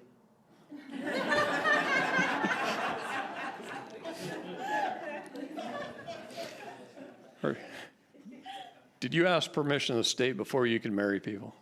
Do you have to fill out the marriage license and sign off on it and send it back? See, he's contributing to their delinquency of a minor. Please repent. Okay? I'm here to help you out. You don't need to ask permission. Yeah, we quit doing it when they just begin to say parties instead of husband and wife. And then they re-change the form. So a lot of people bring to them. I'm about to tell you why they say parties. Again, he emphasized that marriage is strictly secular relationship so far as the state is concerned because it's looked upon as a private business enterprise. Various tax advantages and other political privileges occur and have become attached to the marriage license contract that have nothing at all to do with the marriage as a religious covenant or bond between God and a man and a woman. By way of reference, if you would like to read a legal treatise on marriage, one of the best is a book called Principles of Community Property by William D. Funiak. Yeah, I had a problem with that name too. William D. Funiak wrote that book. Unusual last name.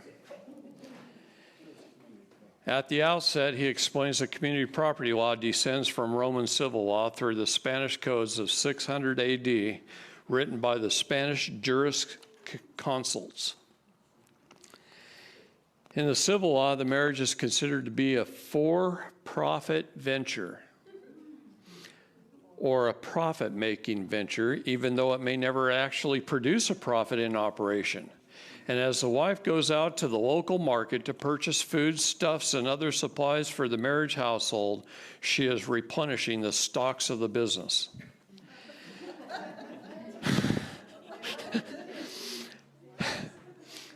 I got to say this with a straight face. Quit it. To restate, in the civil law, the marriage is considered to be a business venture that is for-profit business venture. Moreover, as children come into the marriage household, the business venture is considered to have borne fruit. Now back to the explanation by the Maricopa County Superior Court Marriage Bureau Administrative Assistant. He went on to explain that every contract must have consideration. The state offers consideration in the form of the license itself, the piece of paper. the certificate of marriage. The other part of the consideration by the state is the privilege to be regulated by statute. The marriage license application. It's the applications that get you in trouble. But the marriage license application is one of the biggest contractual obligations that the state has on a slave.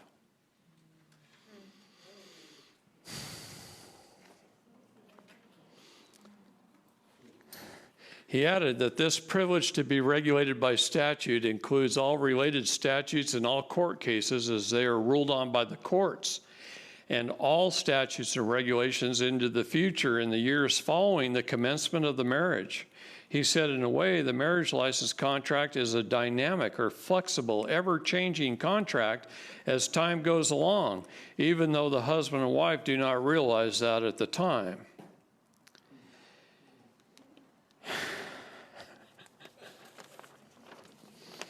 A contract must be entered into knowingly, intelligently, intentionally, and with fully informed consent. Otherwise, technically, there is no contract. Okay? Understand that. It can be annulled for those reasons.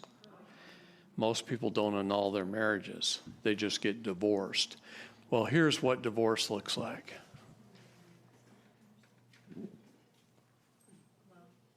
That's it. From that point on, anytime you have to deal with your ex-wife or you have to deal with the kids, the husband deals with the state and the wife deals with the state, and never the two shall meet in the middle. Wow. Took away all your freedom, all your righteousness, everything, because you signed your name on an application that you didn't understand. Oh, we'll get to that. It gets worse. Hold on. It always gets worse before it gets better.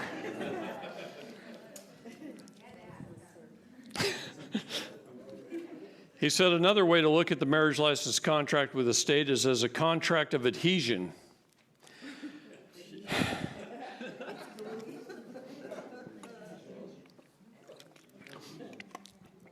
A contract, oh God, I lost my place. A contract between two disparate, unequal parties. Again, a flawed contract. Such a contract with the state is said to be a specific performance contract as to the privileges, duties, and responsibilities that are attached, including your tax issues. Oh, great. You're married, so you get this extra little teeny tiny deduction. How wonderful. I don't think it's worth the price. Consideration on the part of the husband and wife is the fee paid and the implied agreement to be subject to the state statutes, rules, and regulations in all court cases ruled on related to marriage law, family law, children, and property. It sounds like a law, you're signing a certificate of legislature, of law, of, instead of marriage. It doesn't have. Well, It doesn't have you are. It doesn't have anything to do about marriage. That's right. See, the proper way to get married is in the Bible. See, all the churches prior to 1920 or so in this country, all the churches kept the records. All the churches had the Bible. All the churches recorded the events. See, then it was a marriage. We went from 1607 to the early 1900s where people were married, and guess what? Their marriages usually lasted. If you wonder why marriages aren't lasting, it's because they're not righteous marriages. Yeah, you see how evil works?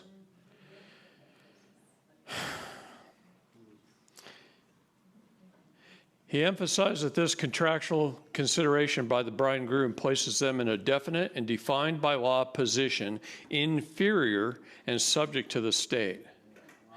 He commented that very few people realize this.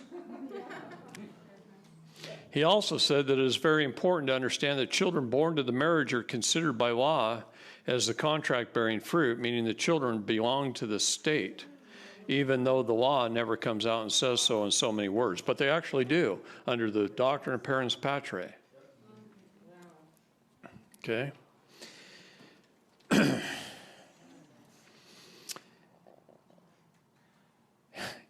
In this regard, children born to the contract regarded as the contract-bearing fruit, he said it is vitally important for parents to understand two doctrines that became established in the United States by the 1930s.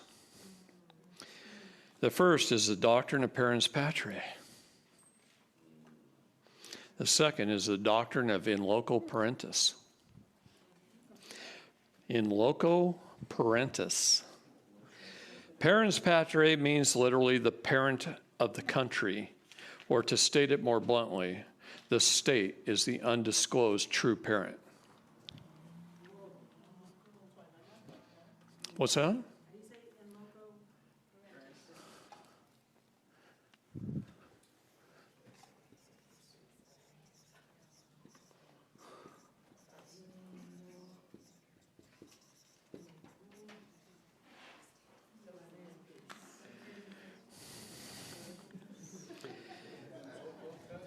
Now listen to this one. Arizona Supreme Court case states that parents have no property right in their children and have custody of their children during good behavior at the sufferance of the state. Are you pissed yet? I know she gets fired up. This means that parents may raise their children and maintain custody of their children as long as they don't offend the state. But if they in some manner displease the state can step in at any time and exercise its superior status and take custody and control of its children. The parents are only considered conditional caretakers. Thus, the doctrine of in loco parentis. I have a friend that adopted a foster child in Maricopa County, Arizona, and she said the state, they have to do everything the state says because the state basically owns the child. It ain't just Arizona. Oh, no, I know. But You could just substitute the name of California in there and Oregon in there. It doesn't matter. Every state.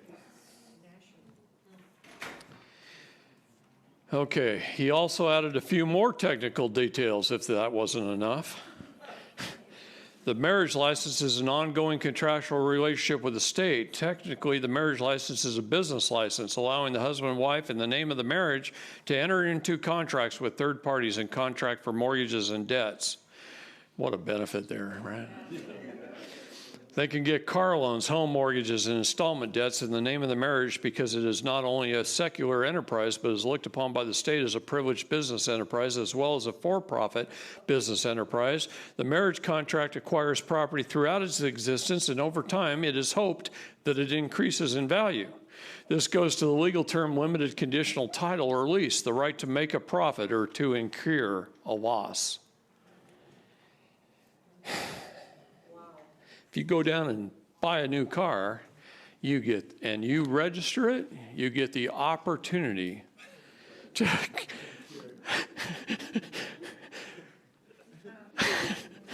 I can't even say it with a straight face, to make a profit or incur a loss. Also, the marriage contract bears fruit by adding children. If sometime later the marriage fails and a divorce results, the contract continues in existence. Yep, this is all that happens right there. Oh, yeah. The husband's still married to the state, and the wife is still married to the state. You got that now, right? I've said it 3 times already, and it took the 3rd time for most of you to go, oh. See, this is why I try and say these differently every time a little bit.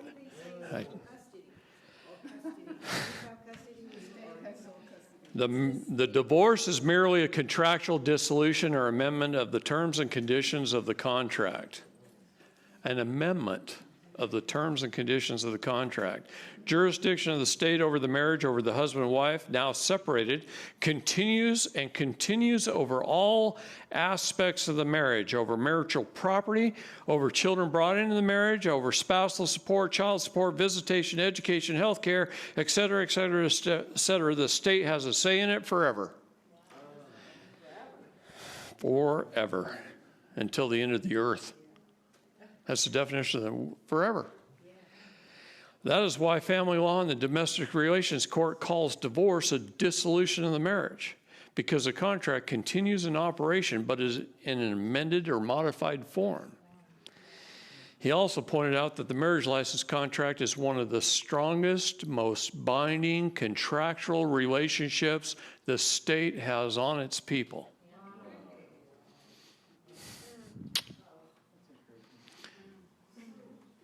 You're never free until you annul your marriage. You will never be free. You will never be the king until you annul your marriage. Does that mean you have to separate from the love of your life? No. Just write it down in the Bible. Get 3 people who were there and witness the event to witness it. And then go record it at the county recorder's office on the land. And in California, they won't do it. So record it down in Pima County, Arizona. $30. Talk to Cheryl. Get it recorded.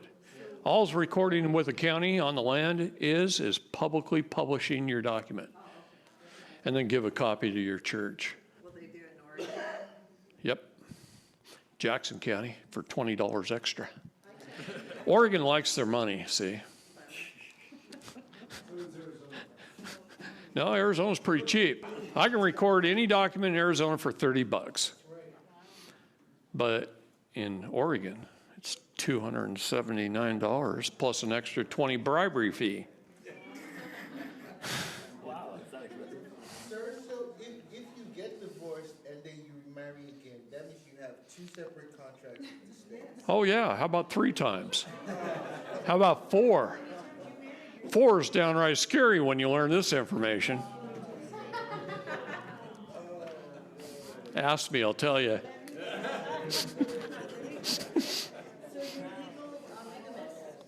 What's that? You're legal bigamist.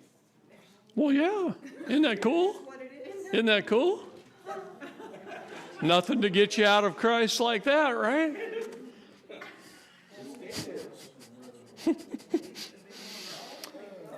So you got to annul all those previous marriages. And you're annulling the state. What I do when I annul the state is I do this. You didn't tell us what that for. Oh, I haven't got to that yet. We're early in the weekend. Okay, let's get to the fun part here.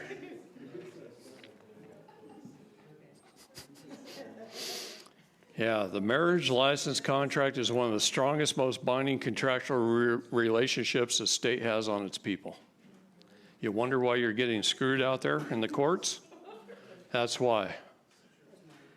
That's why.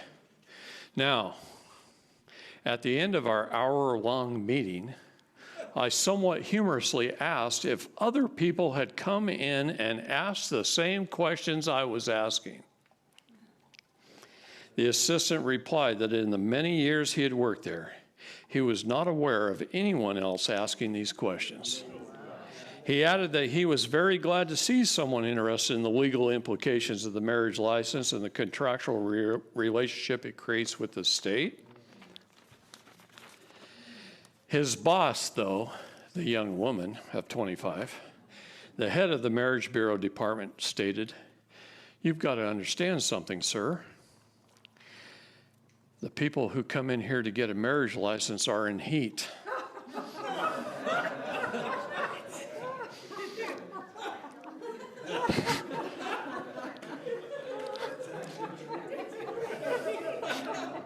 The last thing they want to know is technical, legal, and statutory implications of the marriage contract.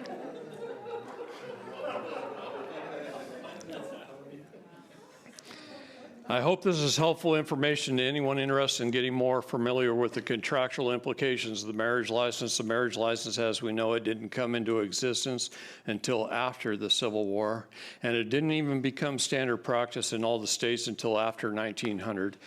It became firmly established by around 1920. In effect, the states or governments appropriated or usurped control of marriages in secular form, and in the process declared common law applicable to marriages abrogated. David, I want to add something to that. Stand up. There was a woman called Isadora Duncan. Anyone heard of her? Yeah. Okay. If you look at movies or things about her today, they talk about her being kind of a wild, sexy, free person who was on the free love. But she was one of the people who fought against this because she lived at that time. And there was a whole movement of people at the turn of the century, in 1900. She was born in 1877. And in 1902-04, she was getting married on the Bible. Everybody did. And so there was this huge fight going on. But they whitewashed it. It's all wrong. If you look at the movies, the things they made about Isadora Duncan, they said that, oh, she was against marriage. She was into free love. But she wasn't. She was into a marriage on the Bible. And so, and you'll see, like, they just took out the history. They just, because she was like such a famous person at the turn of the century, and she was so outspoken about getting married on the Bible and not doing the state license. So there was a huge fight going on at that time. It's disappeared from our history. Yeah, there was a huge argument over that in the early 1900s as well. It was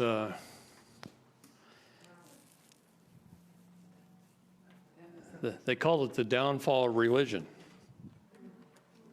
The downfall of religion. Isn't that terrible?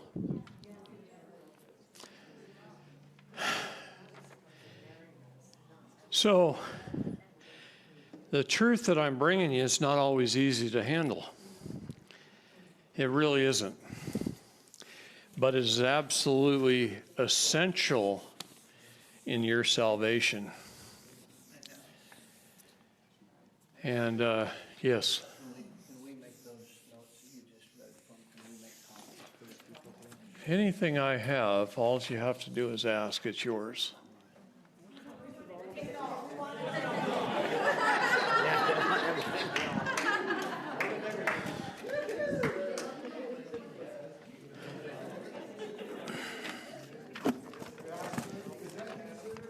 You brought it up. These thumb drives are $80 a piece. They've got the equivalent of this entire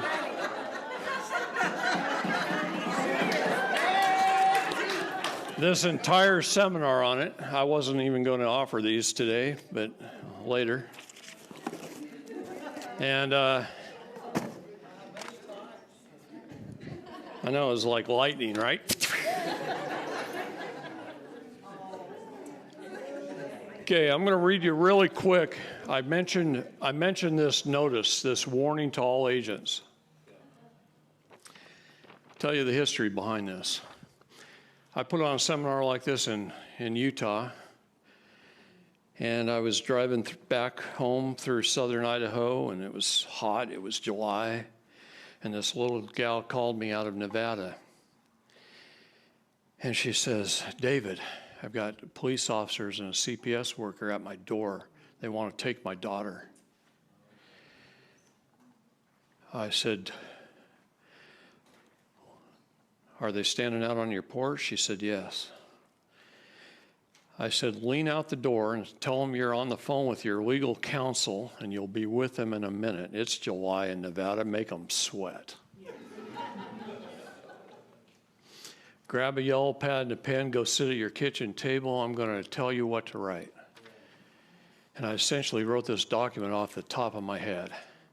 And she wrote it down on a legal pad. It took her a few pages. It's only one page typed. It says, "Notice and warning to all agents and officers of any de facto government or entity or agency." Right off the bat, I call them out. Okay? As per my lawful counsel, I retain and reserve all my rights. And through the Supremacy Clause of the Constitution and the Universal Declaration of Human Rights and the International Covenant on Civil and Political Rights, all known as supreme law. Once these treaties are brought into the light, you must obey them or face serious consequences. You are trespassing and depriving me of life and liberty and my right to be left alone. You are attempting to commit multiple felony crimes against me.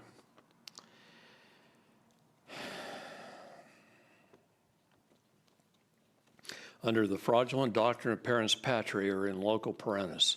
Under both ASFA and Social Security Title IV, you cannot remove a child from a parent without the parent's permission. There will be no acceptance by me of any presumptions or assumptions of my status, standing, and jurisdiction, as above all, I hereby retain my right of self-determination. See, your right of self-determination is the foundational cornerstone of all of your rights. You have the right to decide.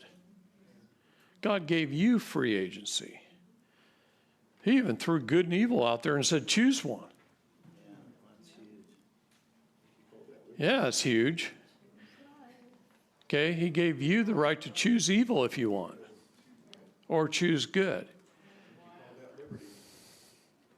It is liberty. Okay, where was I?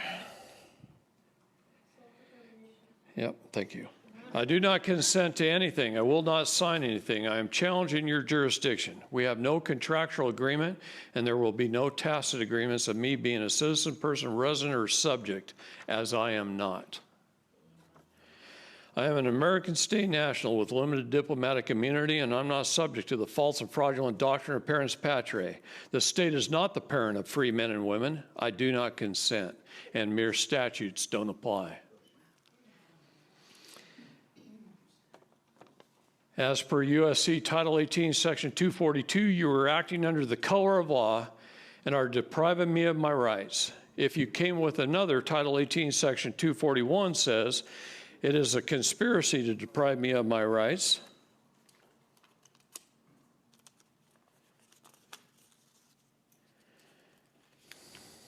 And both of these statutes apply.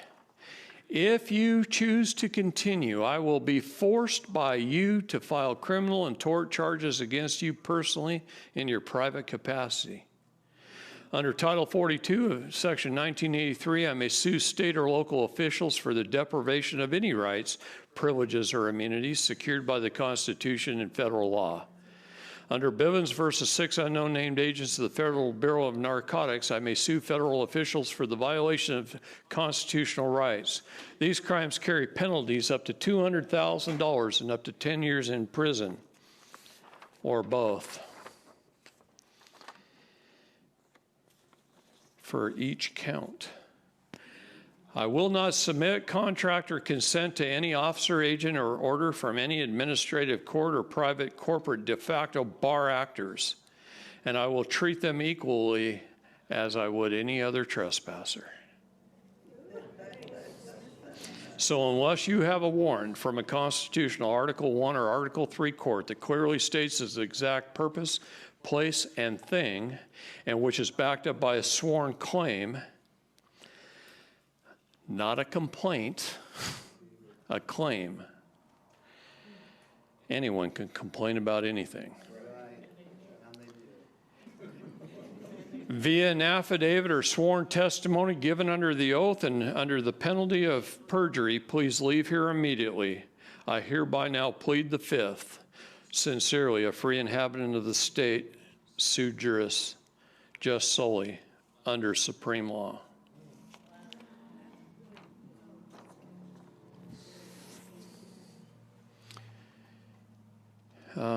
About a year and a half ago, I got to go to D.C. And I hate D.C. It's like traveling into the devil's den. But I think one of the best things I did was we got the Department of Justice on their letterhead in a PDF file that you can pull off. Now, under Biden, they made it a little hard to find on their website. It's still there. I found it. They don't make it look as good as they used to. It used to look like this. Full color copy, you could just print off one page. And I think it was one of my best accomplishments, really. I got the Department of Justice on their letterhead to write a summary of Title 18, Section 241 and 242, among others. And they wrote the summary at the top of the page, and they put the actual title, the law, at the bottom of the page. So I'm going to read it to you, because their summary's well written. Really is. Section 242 of Title 18 makes it a crime for a person acting under color of law. See, rules, codes, statutes, and ordinances are not law. They're colorable. Anything colorable is a fallacy. A fallacy. Colorable. It's colorable. Okay? To willfully deprive a person of a right or a privilege protected by the Constitution or laws of the United States. For the purpose of Section 242, acts under color of law include acts not only done by federal, state, or local officials within their lawful authority, but also acts done beyond the bounds of that official's lawful authority. If the acts are done while the official is purporting to or pretending to act in the performance of his or her, I love the words they use. Purporting to or pretending to act in the performance of his or her official duties. Persons acting under color of law within the meaning of this statute include police officers, prison guards, and other law enforcement officials, as well as judges, care providers in public health facilities, and others who are acting as public officials. Acting as public. It is not necessary that the crime be motivated by animus toward the race, color, religion, sex, handicap, familial status, or national origin of the victim. The offense is punishable by a range of imprisonment up to a life term or the death penalty, depending upon the circumstances of the crime and the resulting injury, if any. That's their summary. Now let me read the actual title, the law. Title 18 U.S.C. Section 242, whoever under color of any law, statute, ordinance, regulation, or custom, customs agents, willfully subjects any person in any state, territory, commonwealth, possession, or district to the deprivation of any rights, privileges, or immunities secured or protected by the Constitution or the laws of these United States shall be fined under this title or imprisoned not more than 1 year or both. And if bodily injury results from the acts committed in violation of this section, or if such acts include the use, attempted use, or threatened use of a dangerous weapon, like that officer leaning in my car window and putting his hand on his gun,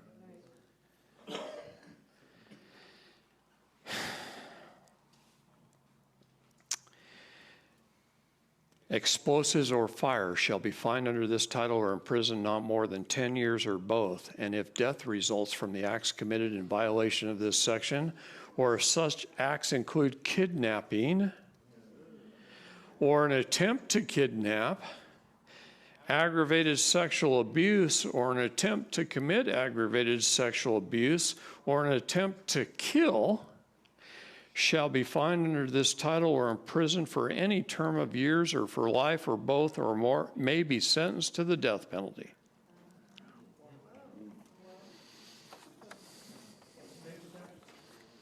What's that? This is Title 18, Section 242 of the United States Code, and it applies to any agent or actor of government, anywhere. Staple these two together and go hand it out like candy and tell them to leave your freaking kids alone. Department of Justice website. What I'm trying to tell you is make the United States Code your friend. It was there for one reason and one reason only, and that's for us to hold our public servants accountable. That's it. That's all it's there for. See, this is a teaser class. You guys are beginners. Does the color of law mean like under the guise of law, but it's not really law? Anything that's under the guise of law. Okay, here it is. You have superior law, supreme law,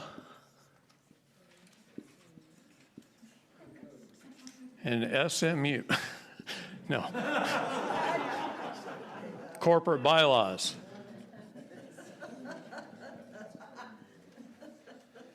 Anything here is not government. That's rules, codes, statutes, ordinances, policy. Like wear a mask?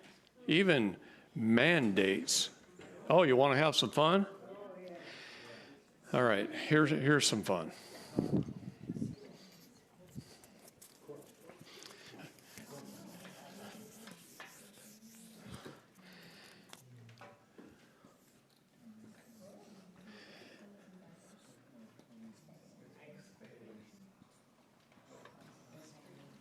You thought I was going to write law up there, didn't you? No. We have three branches of government. We have legislation, our legislative branch. They make the law. We have the judicial branch. They enforce the law. And we have the administrative branch. And Governor Newsom can't mandate me to do shit. He can't tell me to do anything. He can't instruct the people. In fact, he shouldn't even be talking to the people. The only thing he can do is administrate his agencies. He can tell the state police of California what to do, but he can't tell you what to do, or you what to do. He can't tell any of you what to do. He has no authority to tell the people anything. Tell him to shut his stinking mouth and get off the news. No, he can write an email to his agency. Other than that, he shouldn't even be talking. The only reason he's talking is because he thinks he gets reelected. No, that ain't going to happen. All right? But Governor Kate Brown can't mandate me to do anything in Oregon either. Okay? Where does the word mandate come from? No. It comes from the Mason's Encyclopedia. Oh, no, I'm about to piss you off. This isn't even it yet.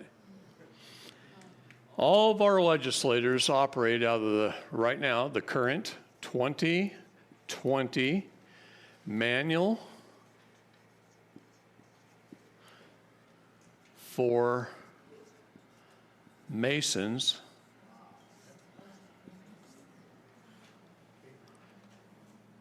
The legislative manual for Masons.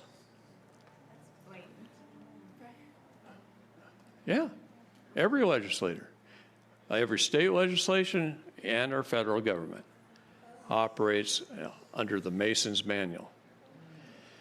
The administrative branch operates under the Masons Manual for Administrative Procedures. The legislative operates under the Masons Manual for Legislative Procedures. And what's worse is the Just ICE system operates under the 2020 Masons Manual for Judicial Procedure. Yeah, you can go online and buy the book if you'd like. All of them.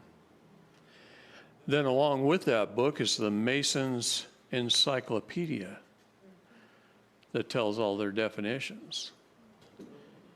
And that's where the word mandate came from.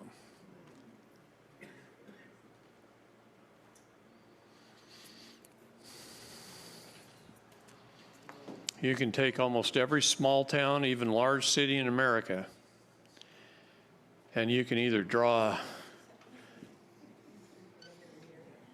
that, or you can draw that on Google Earth down on the town.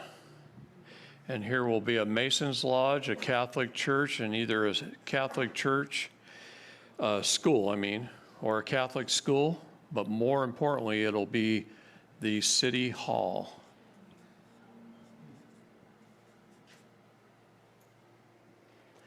When you get here, it's going to be worse yet. Now you got the Masons Lodge, you got City Hall, you got a Catholic church. Guess what else you got? What? No, I thought I heard it, but how about a hospital? How many Kaiser Permanentes are there around here? How many tunnels lead from Kaiser Permanente across to empty lots?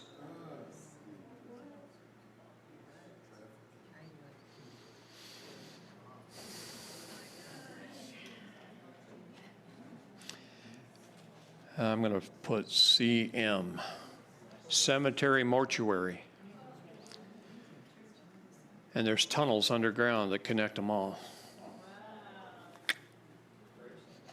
And no matter what the size of the town is, small town or a large town, there they are.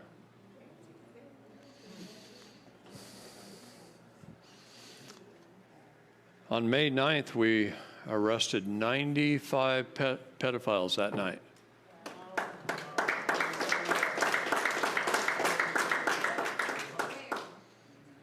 $95. Should have been 150 in that area. What will happen to them under today's law? Well, since they, thanks to President Trump, they went under the military. All child trafficking is down under the military. President Trump designated Gitmo for trials, Guam for trials, and Terra del Fugue for trials. So now we got Gitmo 1.0, 2.0, and 3.0. And the trials have been going on since September 30th. 30 news reporters, 30 news reporters last year got a lottery ticket. And they're down at Gitmo. And they are watching the trials. And when it gets reported on, everyone will know. Everyone will know. Okay, but until then, nobody knows. Well, except for me.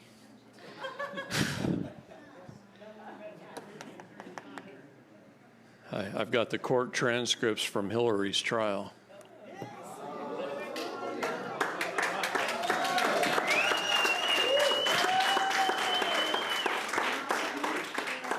The evidence we pulled out from underground in Rockford, Illinois, John Brennan was just tried.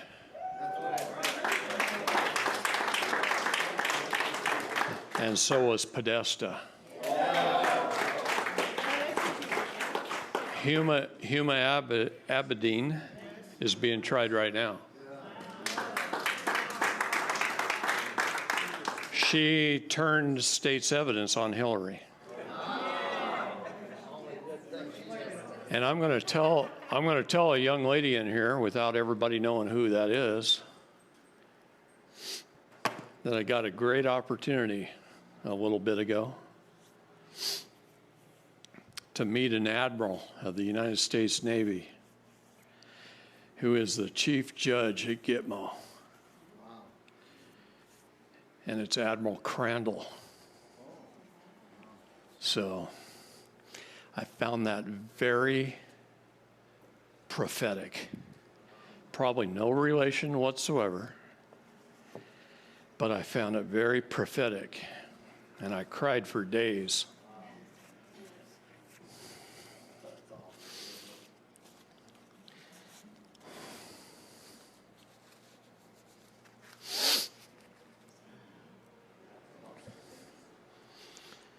And he had the privilege of trying Hillary.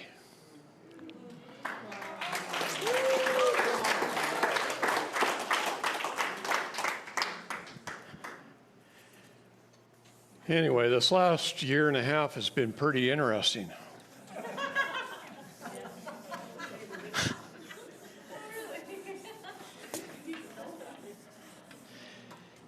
Yeah, I've had a lot of responsibility thrown at me, and it's cost a lot of time, and I'm still trying to wake everybody up.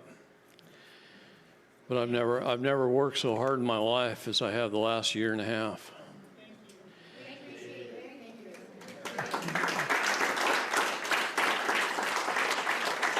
I don't need that.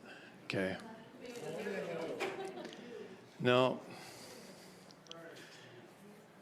You know, there's a lot about what's happening out there that makes me quite mad, quite pissed off, of how they handle some things and not others.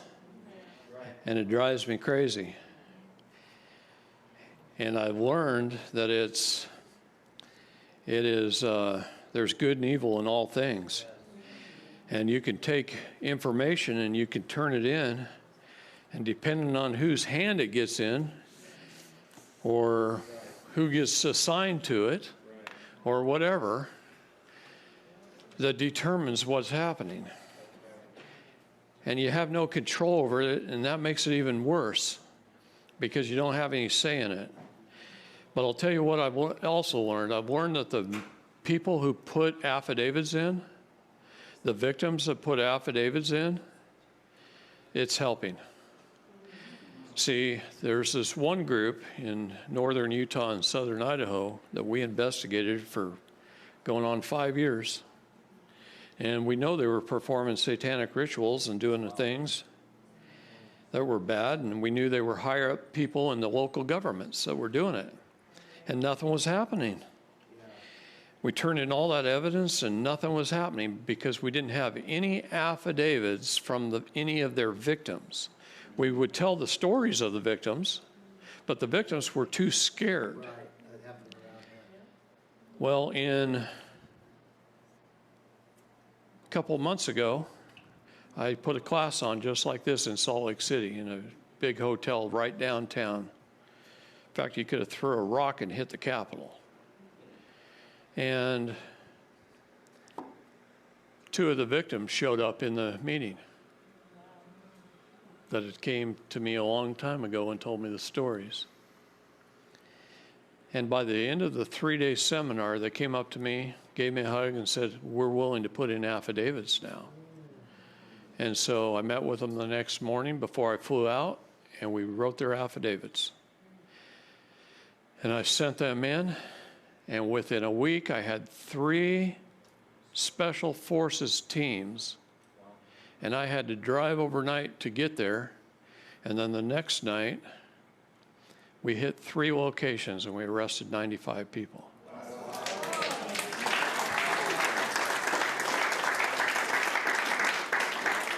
And then we have other areas of the country where we can't seem to get anything done. And it pisses me off. And I don't know what to do about it.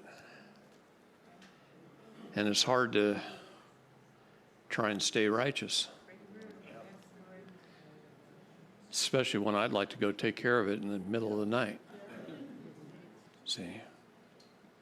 And it's really difficult when you truly love the people involved. And it makes me mad. So enough of that. All right.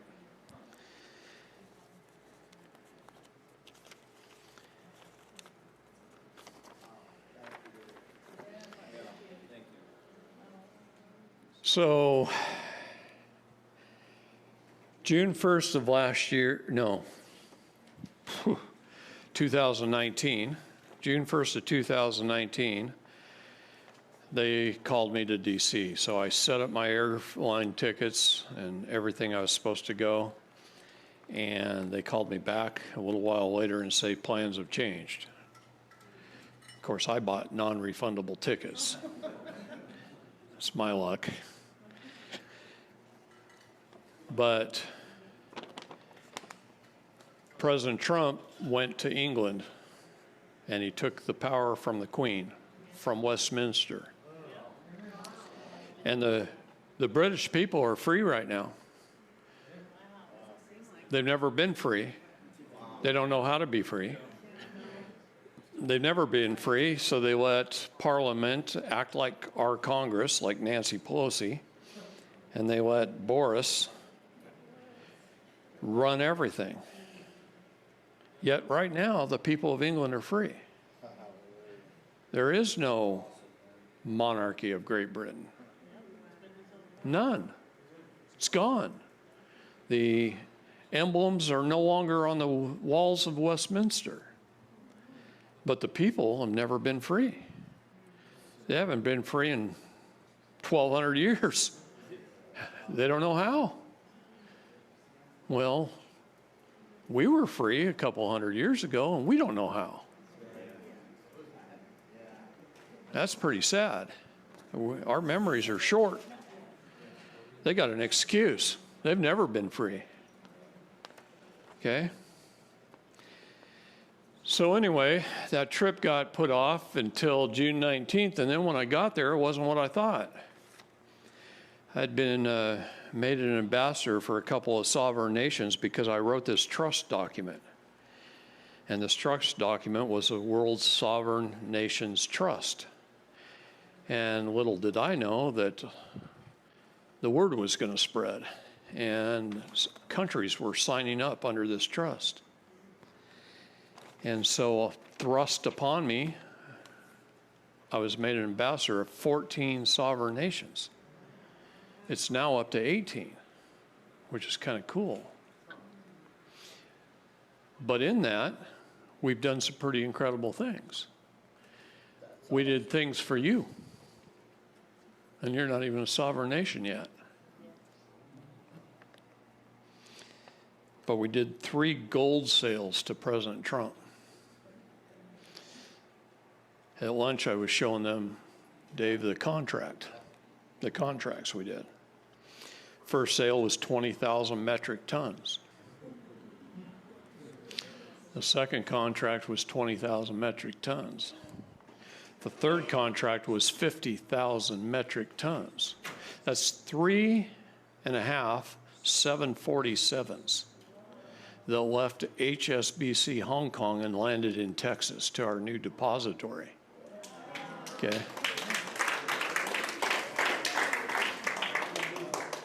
Those planes landed on January 7th. Yep. All of our new currency is printed. See, on June 19th of 2019, I got to see it printed. A lady I was on the phone with this morning, Connie Sloan, was the secretary of the Havengard Linder Trust under James Linder. And they control all the gold in the world under trust by the World Bank. Now, they are not the owners of the gold. They're just the trustees. They don't own it. The gold is owned by kings all over the world, including the kings and queens I see in this room. It's pretty cool. But one thing I had to do was fly over to Zurich, and I was on an airplane for 9.5 hours, and I was surrounded by a group of well-dressed men, and I was dressed like this, because this is how I dress. And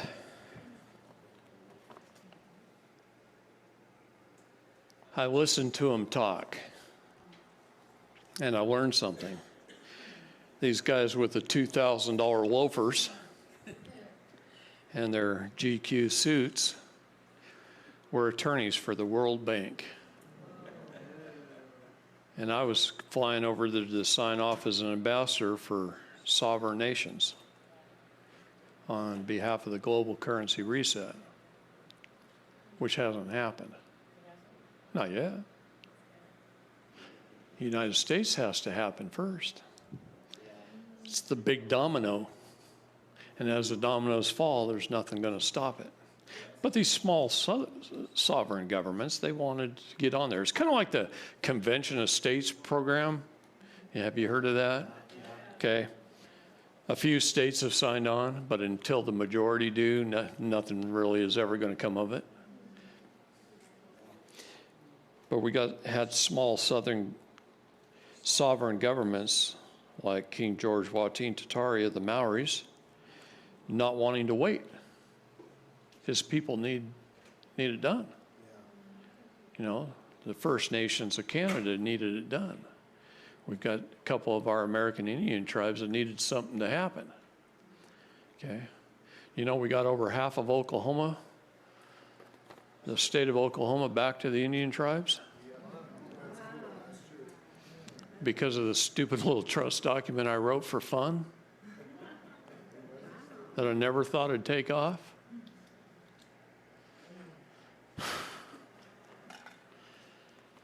So I'm riding on this airplane, and I'm listening to these guys talk a bunch of legal bull, and I couldn't help myself. Would have been best to shut my mouth, but some good things came of it. I couldn't help myself, and so I started to jump into the conversation. And I started talking to them about the origins of law and the Bible and LAW and common law and admiralty law and trust law, that everything is held in a title via rights or a contract or a trust. And after about 4 hours into that conversation, they said, "Who the hell are you?" And I said, "I'm nobody. I'm just a farm boy from a mill town in Oregon." And they said, "Who the heck are you?" And I just mentioned my name. And they said, "You're the guy the Bar Association's trying to shut down right now." Because yeah. See, we had a bunch of cases all across the country going. And they started throwing those documents out as frivolous when they got popular, because they figured out that the individuals weren't writing the documents, that it was written by some other person and distributed. So they didn't like that. They wanted individual. So anyway, they said, one of them piped up and said, "We're going to get you with syllogism." Well, in 50 years or more of life, I'd never heard the word syllogism. I didn't know what syllogism meant. Had no clue. And they're going to get me with syllogism? What the heck's that? SMU.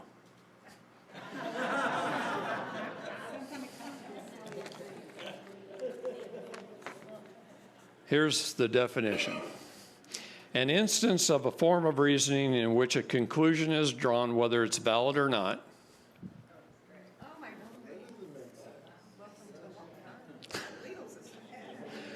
From two given or assumed propositions or premises, each of which shares a term with the conclusion and shares a common or middle term not present in the conclusion. What? Oh, yeah. The best is yet to come. Let me give you an example. All dogs are animals, and all dogs have 4 legs. Therefore, the conclusion that all animals have 4 legs. Well, that ain't true, is it? Right. It's not true. So they took 2 facts, squirreled them into a false.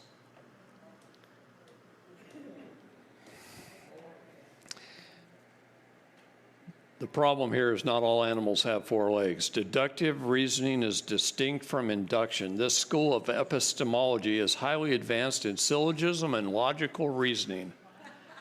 Really? Logical reasoning? So what led me to that was called the 12 Presumptions of Court. It's canon law. 3228. A court does not operate according to any true rule of law, but by presumptions of the law. Therefore, presumptions presented by the private bar guild are not rebutted, They become fact and are therefore said to stand true or as truth in commerce. I'm going to sit down on this for a second.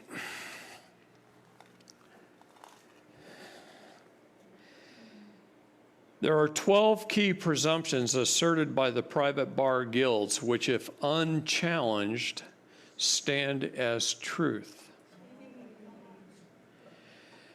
These 12 are public record, public service, public oath, immunity, summons, custody, court of guardians, court of trustees, government as executor or beneficiary, executor dis on tort, incompetence, and guilt. So I'm going to read them, each one. Number one, the presumption of public record. A presumption of public record is that any matter brought before a lower court is a matter for the public record. It's a presumption we make, when in fact it is presumed by the members of the bar guild that the matter is a private bar guild business matter, and unless openly rebuked and rejected by stating clearly that the matter is to be on the public record, the matter will remain a private bar guild matter completely under the private bar guild rules.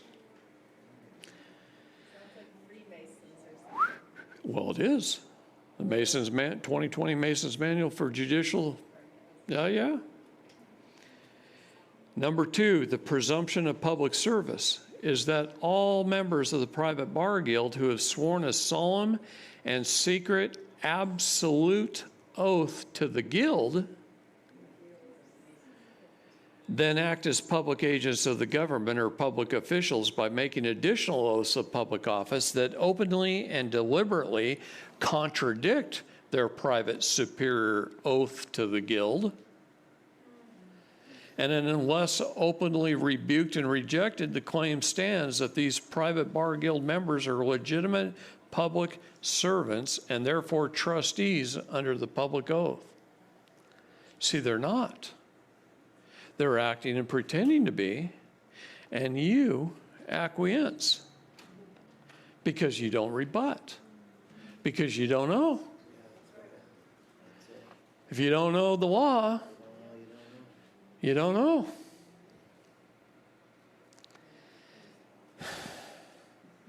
Number three, the presumption of public oath is that all members of the private bar guild acting in the capacity of public officials who have sworn a solemn public oath remain bound by that oath and therefore bound to serve honestly, impartially, and fairly as dictated by their oath. But unless you openly challenge and demand that the presumption stands that the private bar guild members are functioning under their public oath in contradiction to their guild oath, if challenged, such individuals must recuse themselves as having a conflict of interest and cannot possibly stand under the public oath. This is how we removed the judges from the Supreme Court of West Virginia. Good. Right there. We removed every judge from the Supreme Court of West Virginia. The presumption of immunity is that key members of the private bar guild in the capacity of public officials acting as judges, prosecutors, and magistrates who have sworn a solemn public oath in good faith are immune from personal claims of injury and liability. Unless openly challenged and their oath demanded, the presumption stands that the members of the private bar guild as public trustees acting as judges, prosecutors, and magistrates are immune from any personal accountability for their actions. So you've got to bring it up. You've got to challenge it. This is why your attorney, your defense attorney, who you paid a few $100,000 in money to, says, shh, we'll get our turn.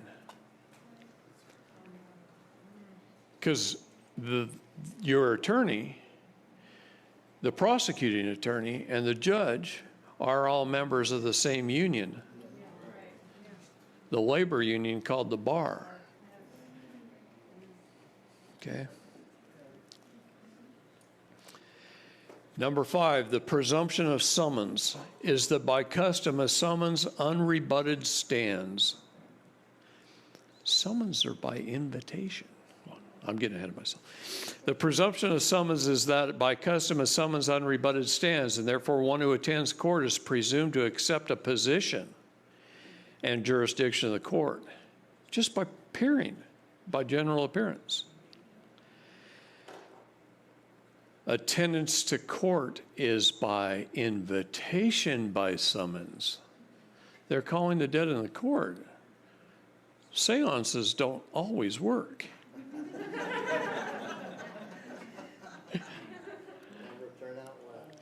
Unless the summons is rejected and returned with a copy of the rejection filed prior to choosing to visit or attend, jurisdiction and position as the accused and the existence of guilt stands. So say that again. It has to be filed and then returned. You have to, the king rescissions and then returns it to the court.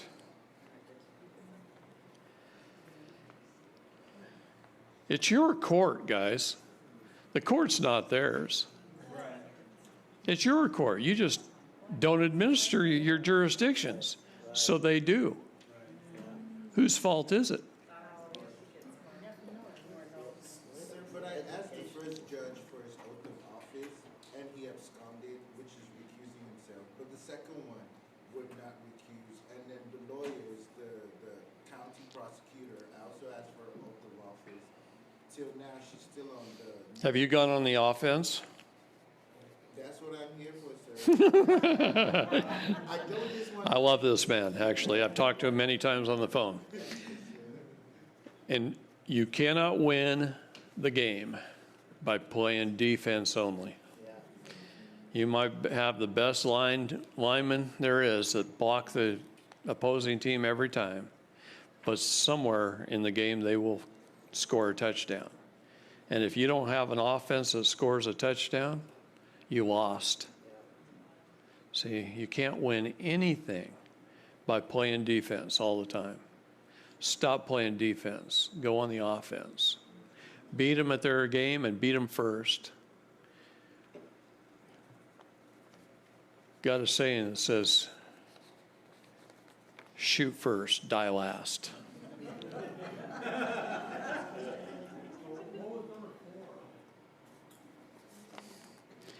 The presumption of immunity. You guys can all have this stuff. Yeah. I'll buy English disc, and is it okay if I just post them on the web? No, because that's what helps us fund stuff. All right. So when you say you can get this, you're talking about the human rights? Mm-hmm.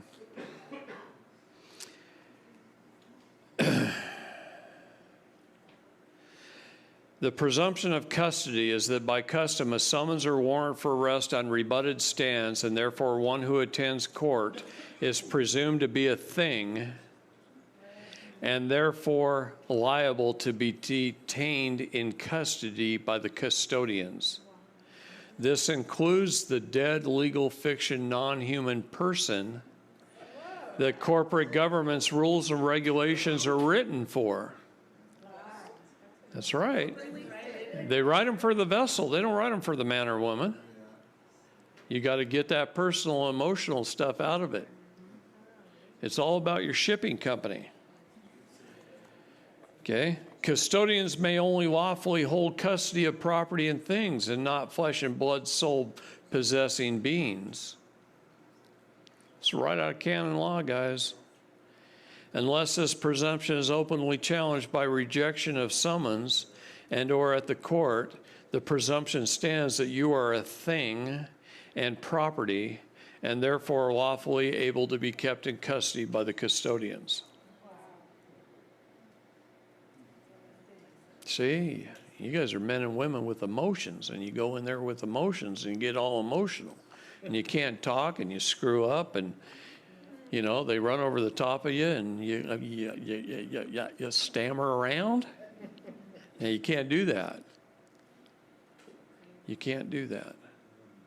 If you look like prey, the predator attacks. You can't look like prey. Okay?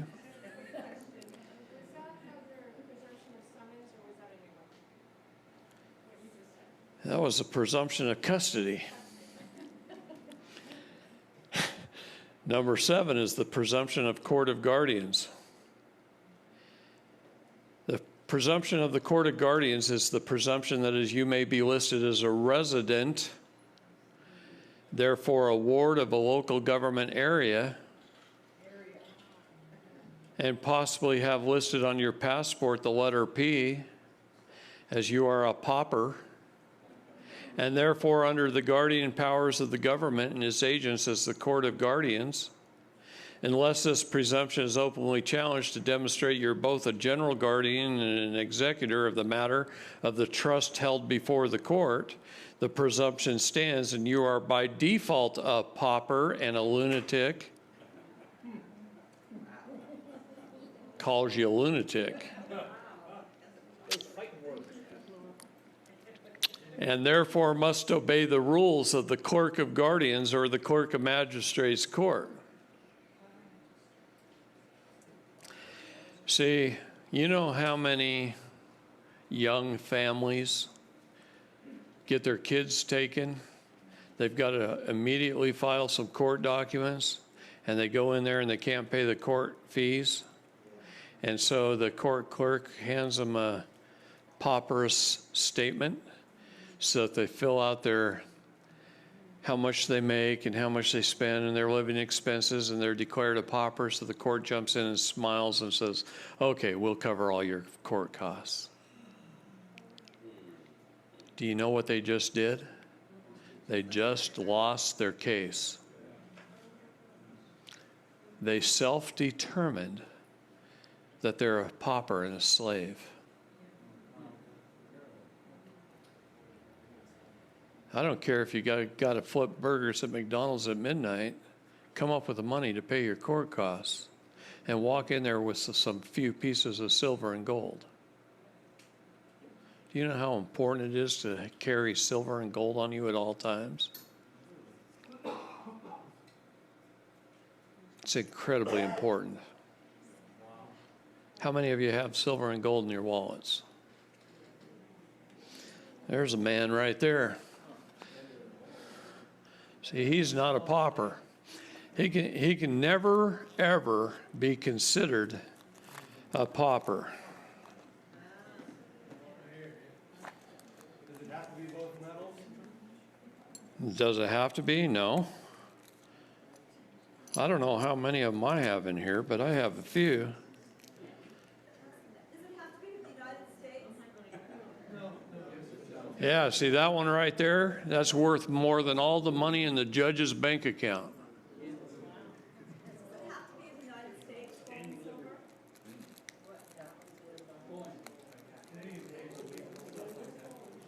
What's that? Does it have to be U.S. minted coin? No. It's the metal. Now, you want to learn a little thing that President Trump did for you as an interim currency?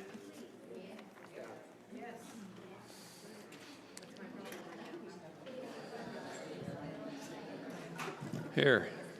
How many people have seen one of these? There's one on the desk right there. When was this minted? Right after President Trump took office. That would be the answer. He divided the dollar in half. It is signified where all the signatories of the Treasury are on this side. On this side is gold and an inkwell. And the little letters talk about we the people taking back our currency in gold. And on this side, hold on. On this side, it says the United States of America, not United States. And on this side, it says the Federal Reserve note. He's already took back half of your money the day he took office. Notice there are no Masonic symbols on this dollar.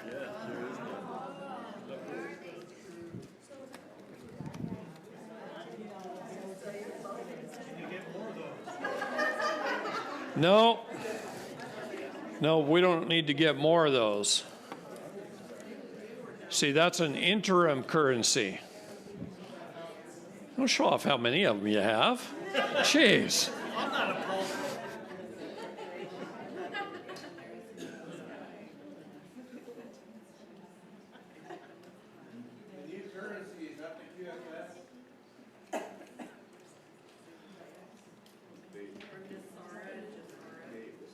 Yeah.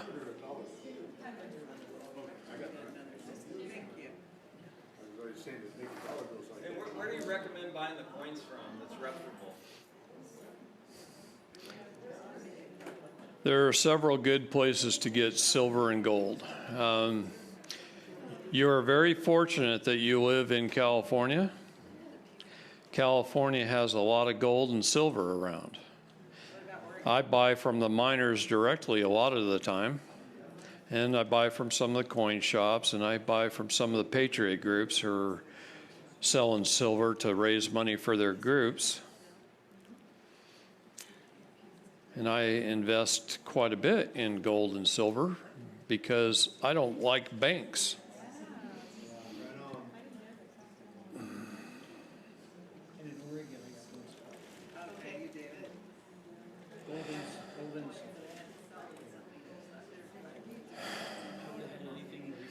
Again, every time I try and find something quickly, So where do you get crystals that in Medford? Do you get this at Medford? here. Who is Q? You asked me who Q is? That's the 6 military agencies under the seal of the President of the United States. That's who Q is. QAnons are something totally different. They're a bunch of keyboard warriors who are sitting around trying to get it right. Do they always? No, they don't. You're welcome. It's a big difference.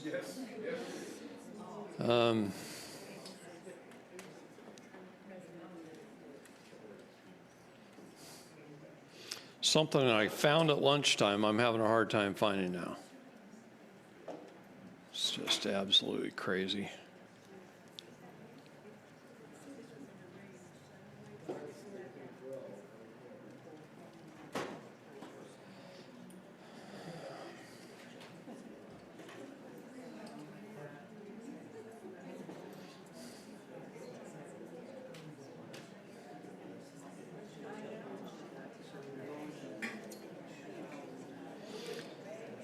Any Democrats in the room?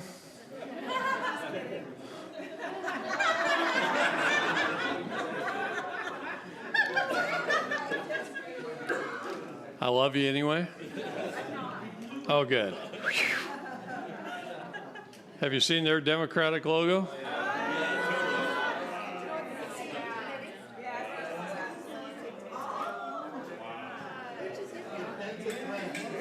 I got that from the Democratic National Convention. No. Too what dang long?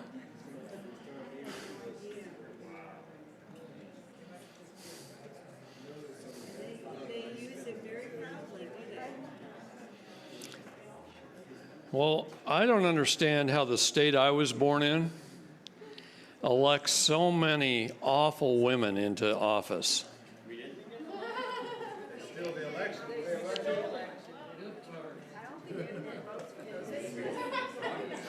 Nobody ran against Nancy Pelosi. She ran unopposed. What's wrong with that picture?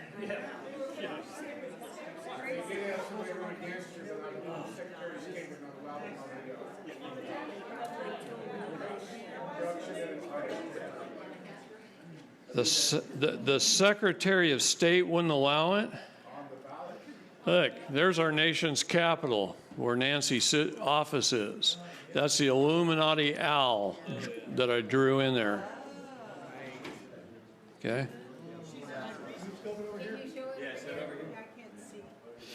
Yeah, it's pretty hard to see. My iPad's pretty dirty anyway. Oily fingerprints. No, you can't do that because I'm looking for a picture. Good try, though.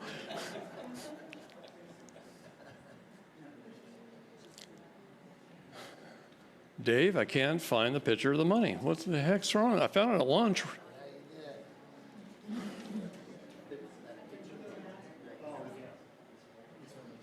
What's the real value of silver and gold? A lot, and a lot less than it should be. Oh my gosh. Well, I was going to show you a picture of our new currency. When is it coming out? Yeah, we'll find it by tomorrow.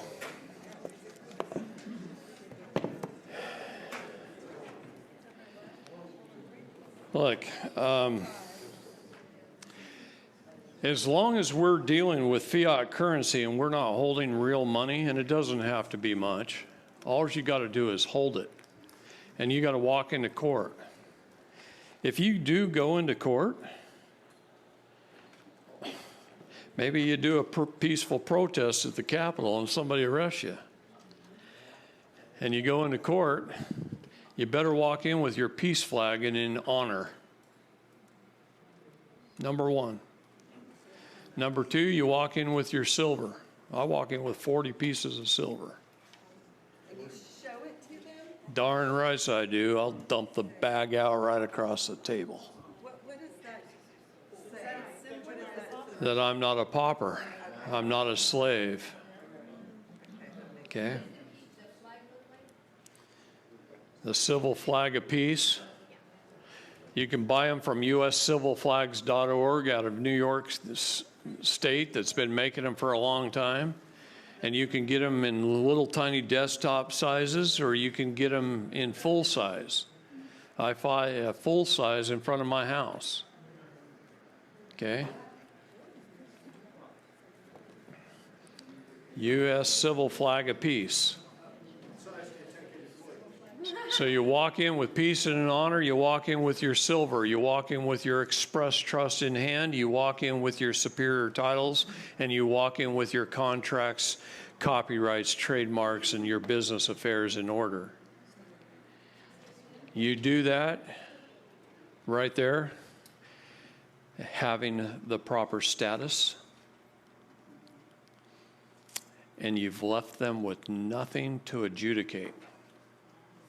You removed all their power, all their authority, all their immunity, and you took it all away from them. And you leave it with nothing to adjudicate. Now, does the criminal family court that doesn't mean anything, it's not a real court in any way, shape, or form, that's trafficking children, is that going to work? No. Not usually. But it helps. It makes them be a little more cautious. Maybe they'll take pause in what they're doing. Maybe they'll start to think to themselves, maybe I shouldn't mess with this one. It's going to be way too much trouble. See, I want them to think that I'm going to cut their throat in the middle of the night. Is that why you tell them they know where they live? When government fears the people, we have power. When the people fear the government, we have corruption. So I'm going to walk in there nice, with a smile, like we're going to have tacos afterwards. But I'm going to stand at military attention with my combat boots on, and I'm going to make them think by my knowledge and my actions by what I do and how I move and how I talk and how I stand. And the items that I lay out, that I know what the hell I'm talking about. Even if I don't utter a word, they're going to see it. And I'm going to let them know. See, the object of the game is not for you to walk in there timid as prey and be shaken in your boots. The object of the game is to walk in there and make them shake in their boots and be timid. Do you have to be threatening? No. I can be very non-threatening and very direct. See, it's my eyes. It's looking into their soul. It's letting them know I know they're evil and I'm righteous. And it's how you look at them.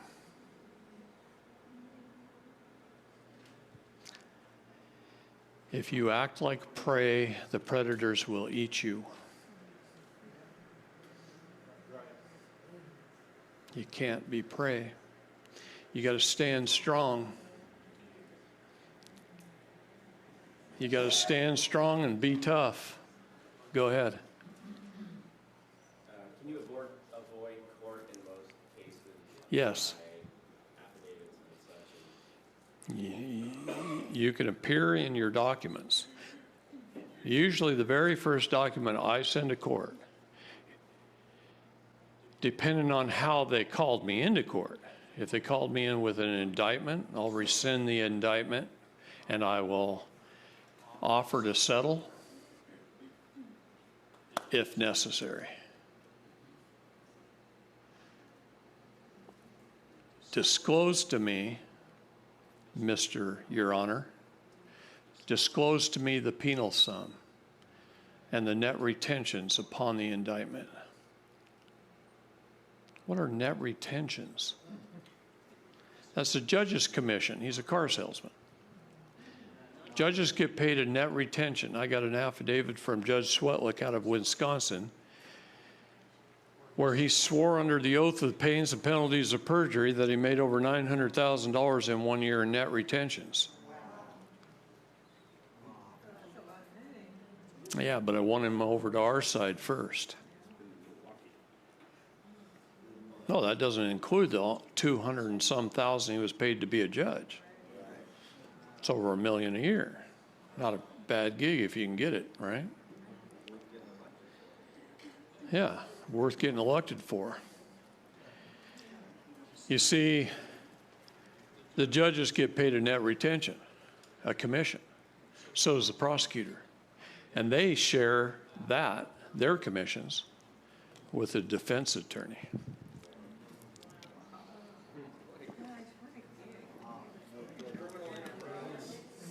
Sir, because she was right here saying that I speak for him. I said, you're crazy. You don't speak for me. I speak for him. I'm standing here. I speak for him. You don't speak for me. Like, look at my trust here. Yeah. But you see what they did is on their computer sitting at their desk, they pulled up LexisNexis. And LexisNexis knows everything about you. It knows if you checked mark U.S. citizen on your box at your driver's license. It knows every address you've ever lived, every phone number you've ever had, every email address. Your credit report might be 3, 4, 5 pages long. Your LexisNexis report's probably 60 or 70 pages. They know everything about you before you even walked in the door.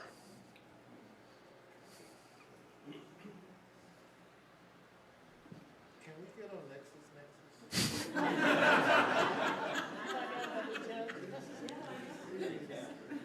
You can do it once a year.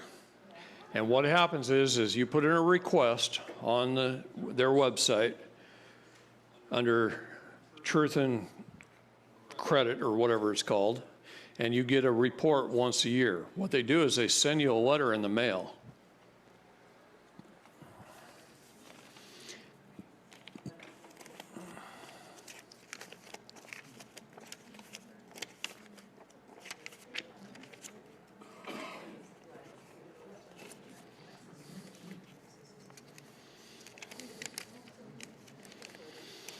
Gosh, all the things I was looking for earlier, I just found. Now I can't find the LexisNexis report. Yeah, you know how that works. Pretty funny. Anyhow, you get a letter in the mail from LexisNexis, and it says, go to this link, type in this code, and it's good for 30 days. And then you think you're really intelligent, so you go ahead and download the report to your computer, not knowing that in your download, it also expires.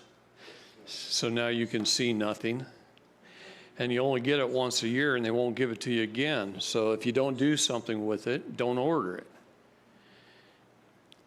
Because once you get that letter in the mail, it was written a week ago. You got it in the mail now, and it's 30 days from the date the letter was written. So now you only got 3 weeks, maybe. And you need to download and print off that report. And if you forget to print it off and download it and think it's going to be there, it ain't. They are so clever because it goes away really fast. But what you want to do is you want to get your LexisNexis report and you want to make a couple of copies of it really fast. Yep, hard copies. And then you want to highlight all the errors. And yes, there are a lot of errors. I've never lived in Florida. And they had one of my addresses down as Florida. I don't know where the hell they got that. Error, error, error. You need to correct the errors your public servants make and educate them so they don't do it again. LexisNexis is seen by every judge, attorney, or police officer in this country. They know everything about you. It's darn right scary how much they know about you. Get your LexisNexis report and fix it. Is that government funded and controlled agency or a private agency? It's a private agency. Aren't they all? Yeah. Just kind of curious, like, Google Enterprise, stuff like that. All right. Oh, LexisNexis.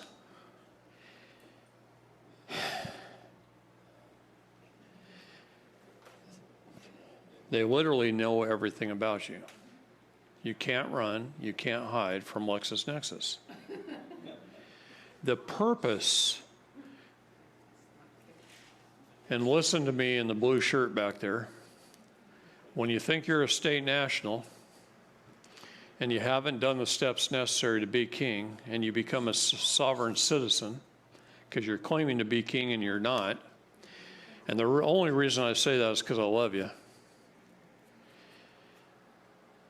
The only way to get on LexisNexis as a state national is to send an affidavit of repudiation to the Secretary of State of the United States, repudiating your citizenship and declaring your status under Title 8, Section 1101A21 of the United States Code. And then follow up with that and get your passport that reflects that status. Those two things are critical to becoming a state national. And anyone that says they're a state national and hasn't done those two things is not a state national on LexisNexis. And if you ain't a state national on LexisNexis or with the United States State Department, then you're a sovereign citizen. You're stuck in the middle. You're claiming to be the king when you're not, and they are at war with you, and you will get arrested at some point, probably. See, I like to keep people out of jail. So what's the downside of becoming a nationalist? You put a target on your back? No. Bad guys? No. Now you're free. There is no downside. You were born a state national. It's your birthright. I was born in California. From April 20th to May 3rd of the first year of my life, damn it, I was a Californian, a state national. And then somebody check marked a box and signed off on me as an informant. Gave me up in a birthing ward at a foundling hospital. And then took me home and babysat me until the state steps in and decide that wasn't good enough. No, that didn't happen to me. My mom was pretty good. Plus, she would have killed him at the door. She was tough. I didn't become a warrior on my own. What if your birth certificate says witness, not informant? They lied to you. You probably have the short form.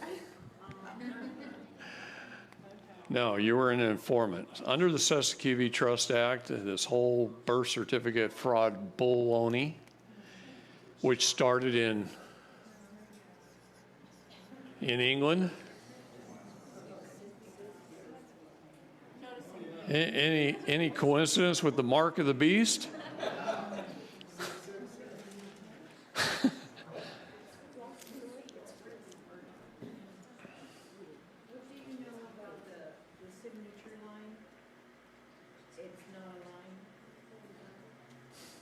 You're talking about on your checks?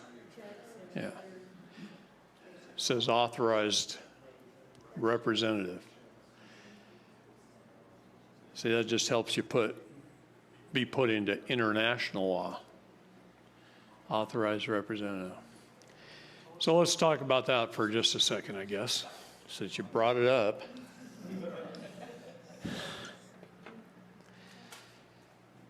Every presentment, you have an opportunity to decide its own jurisdiction and what it is. And I should have did this with a bunch of colored pens. Oh well. Usually documents are dead. They're written in black. They're dead documents. And then you have the opportunity to sign here in the jurisdiction of admiralty.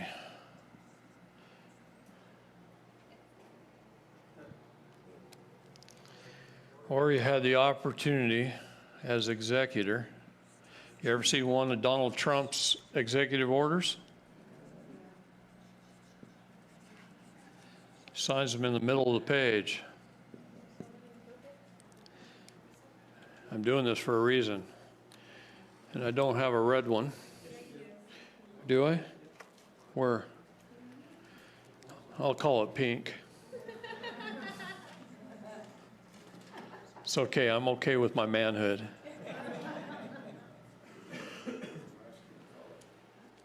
Men aren't perfect by any means, I'll tell you that. What's that?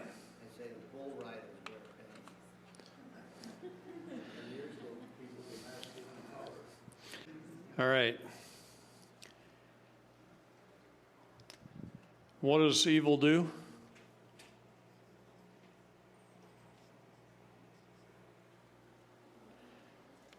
Just reverse the law?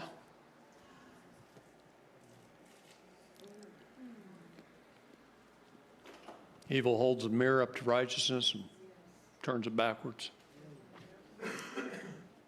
Happens every time. So this is an autograph, usually accompanied by a thumbprint. Now, if you're really smart, you're going to be like my nephew. See, I have a king seal that I stamp. Where'd it go? See that bottom rescission there? See, it's got David Lester Strait vessel by David Lester Strait executor, signed in purple, and then my gold king seal stamped.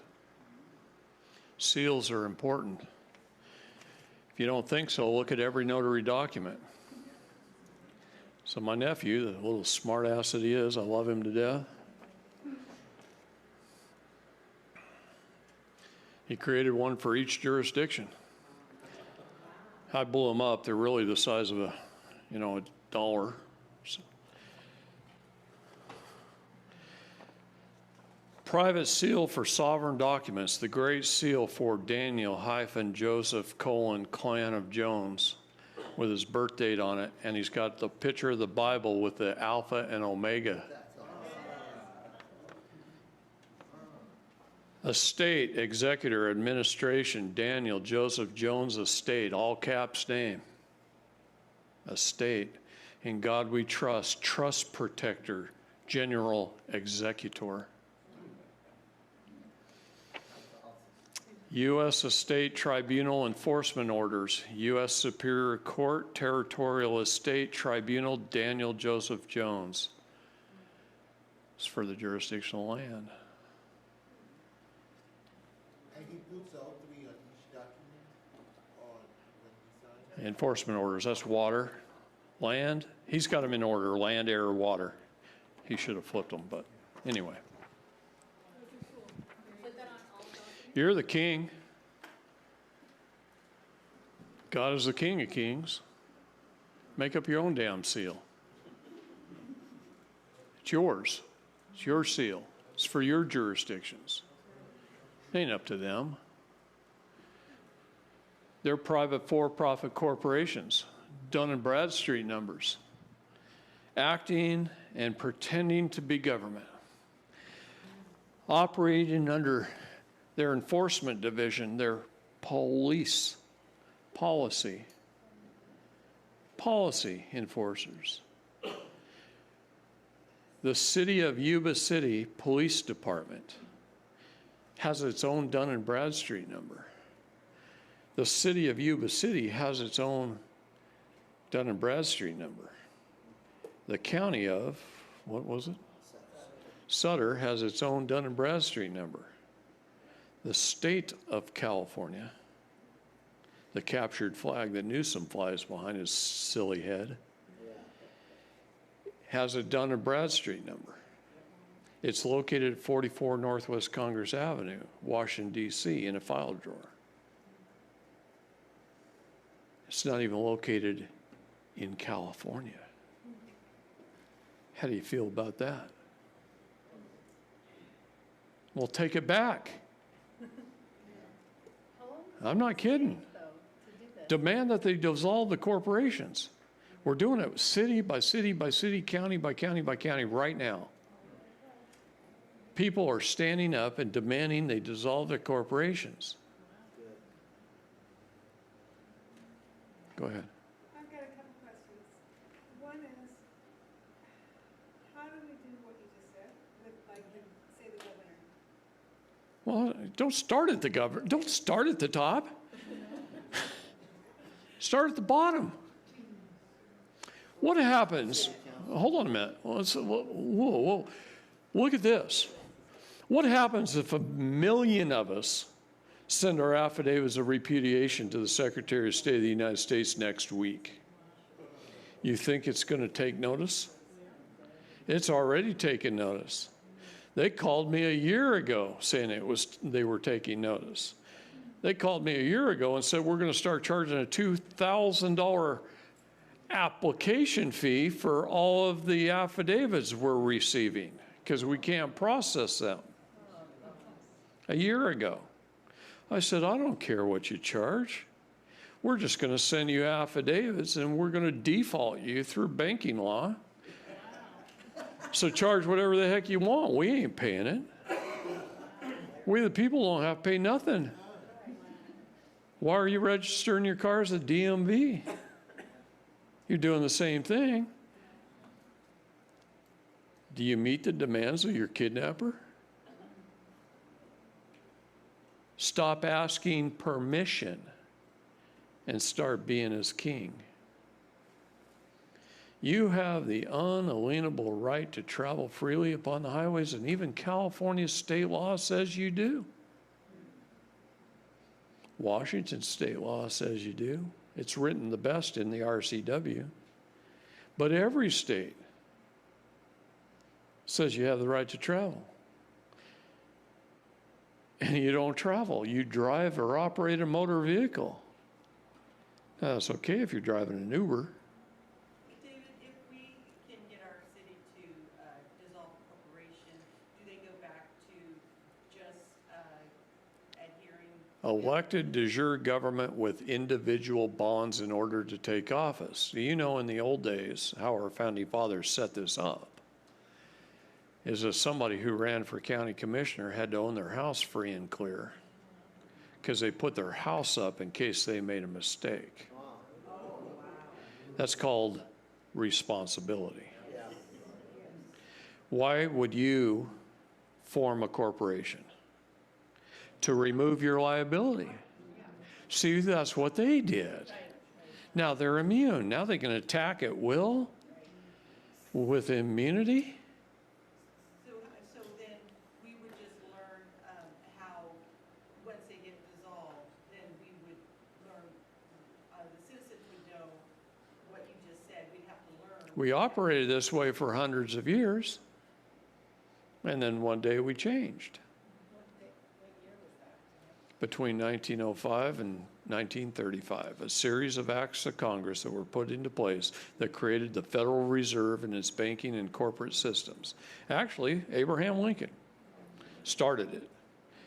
And he put things into place. Who said really?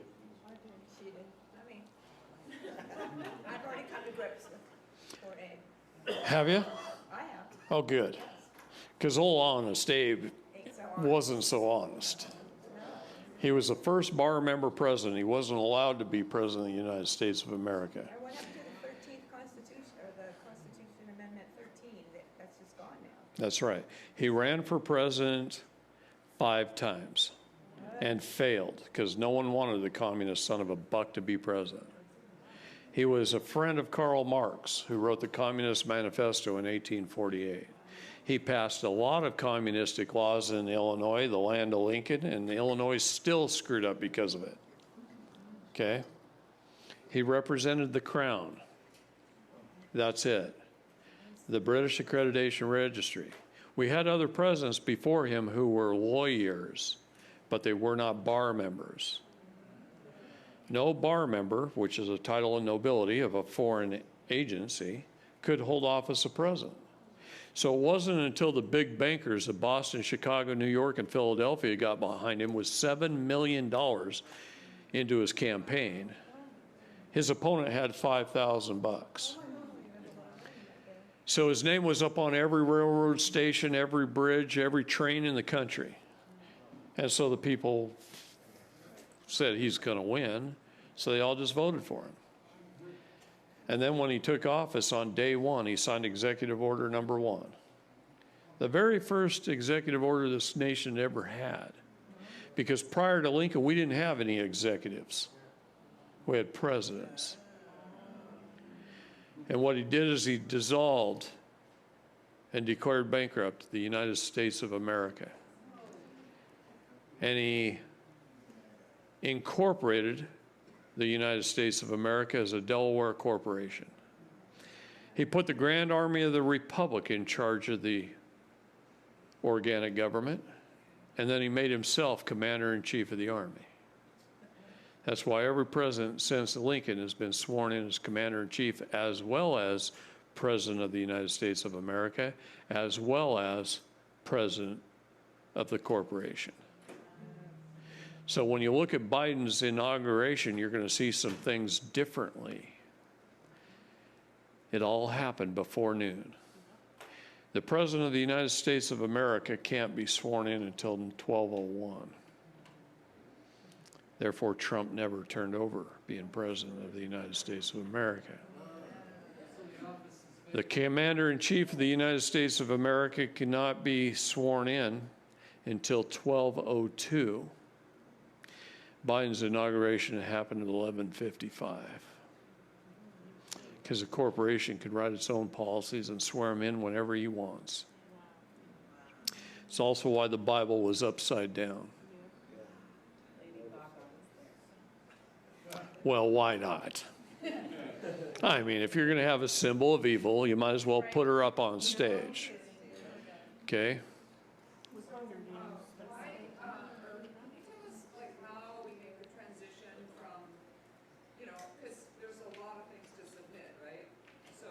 Not really that much. Can you do it like in a day, or? No, it's going to take a little longer than that. But usually within 30 days, you can do everything necessary if you get on it. So there's a little bit of a transition. Well, gosh, how old are you? You don't have to tell me. Never ask a woman that. You're gonna teach us all this stuff tomorrow, right? All this stuff tomorrow. You're so funny. You've been making mistakes for a long time is what I'm trying to tell you. Sometimes it takes a minute to unwind the clock. The earlier in the game, the easier. Before your kids are taken is easier. After they're taken, it's a much harder fight. When you're 2 to 3 years into it, it's even harder. Okay? It gets harder and harder and harder the more you're buried deeper and deeper. Stop digging the hole.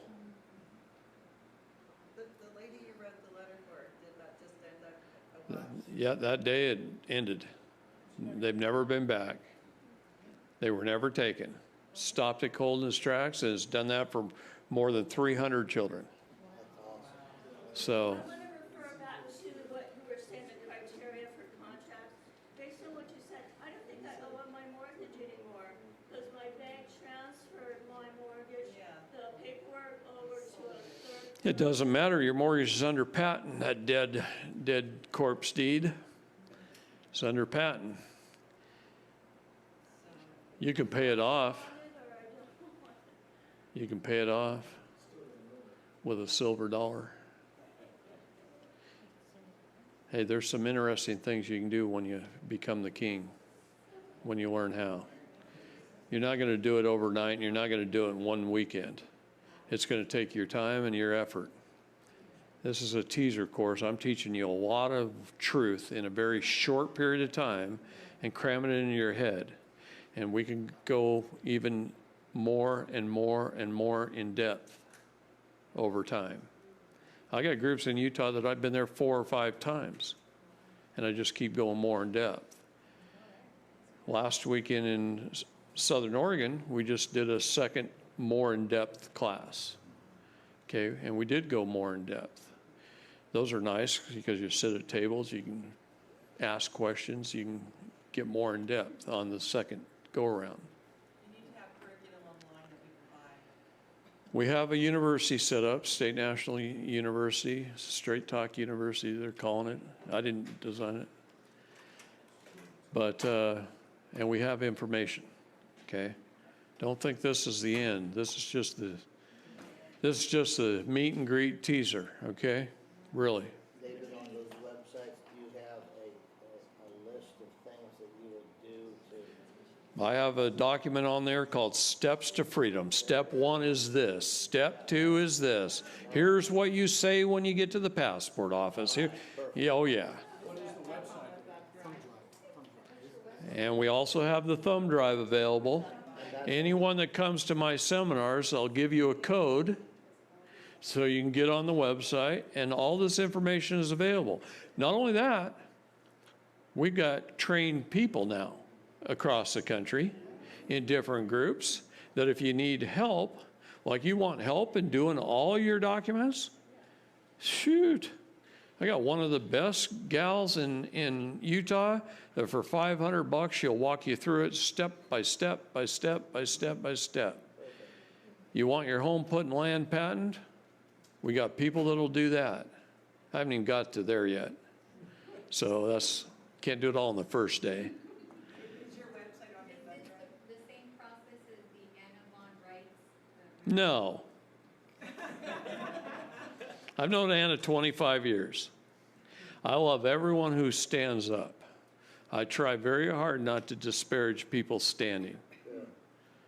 Okay? But she can only get you partway there. I used to think she'd get you about 60%. I'm now saying it's 40. She can get you 40% of the way there.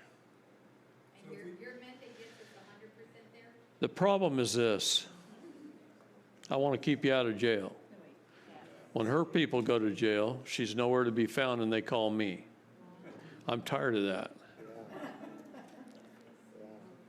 And I'm getting 4 or 5 calls a day across the country, on average. And same with National Assembly people? Yeah. Same thing, wow. Well, yeah, all the assemblies. They're all good groups. I love everybody standing up in all these groups that are standing up. Okay?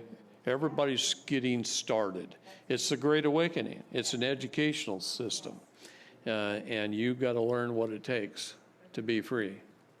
Questions. When you talk about rescinding your status, if your parents are alive, would it be good for them to rescind even if you're an adult?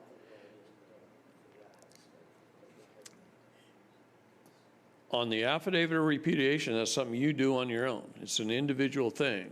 The only thing whoever signed as an informant on your birth certificate, if they are still alive, you should explain this to them and get them to, you can do the paper, but we'll have them sign it.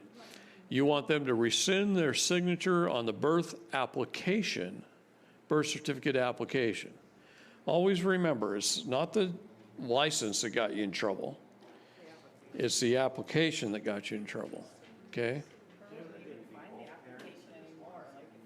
It doesn't matter if you can find it or not. I got married in Nevada. I just annulled the state of Nevada. It only takes one party in a contract to annul the contract, is null and void, for the cause of fraud and swindle. What if my ex will not agree to rescind her signature as informant? Because that's the only way for her to keep my daughter by agreeing with the state. How do I go about that? I don't know. You both got to learn what I'm teaching. And if she's not willing, you know, that's the problem with divorce. That's the problem when you have family members fighting against you. Anytime you have that, it's really tough. So anyway, I guess we're going to take a, what? Is this the end or a break?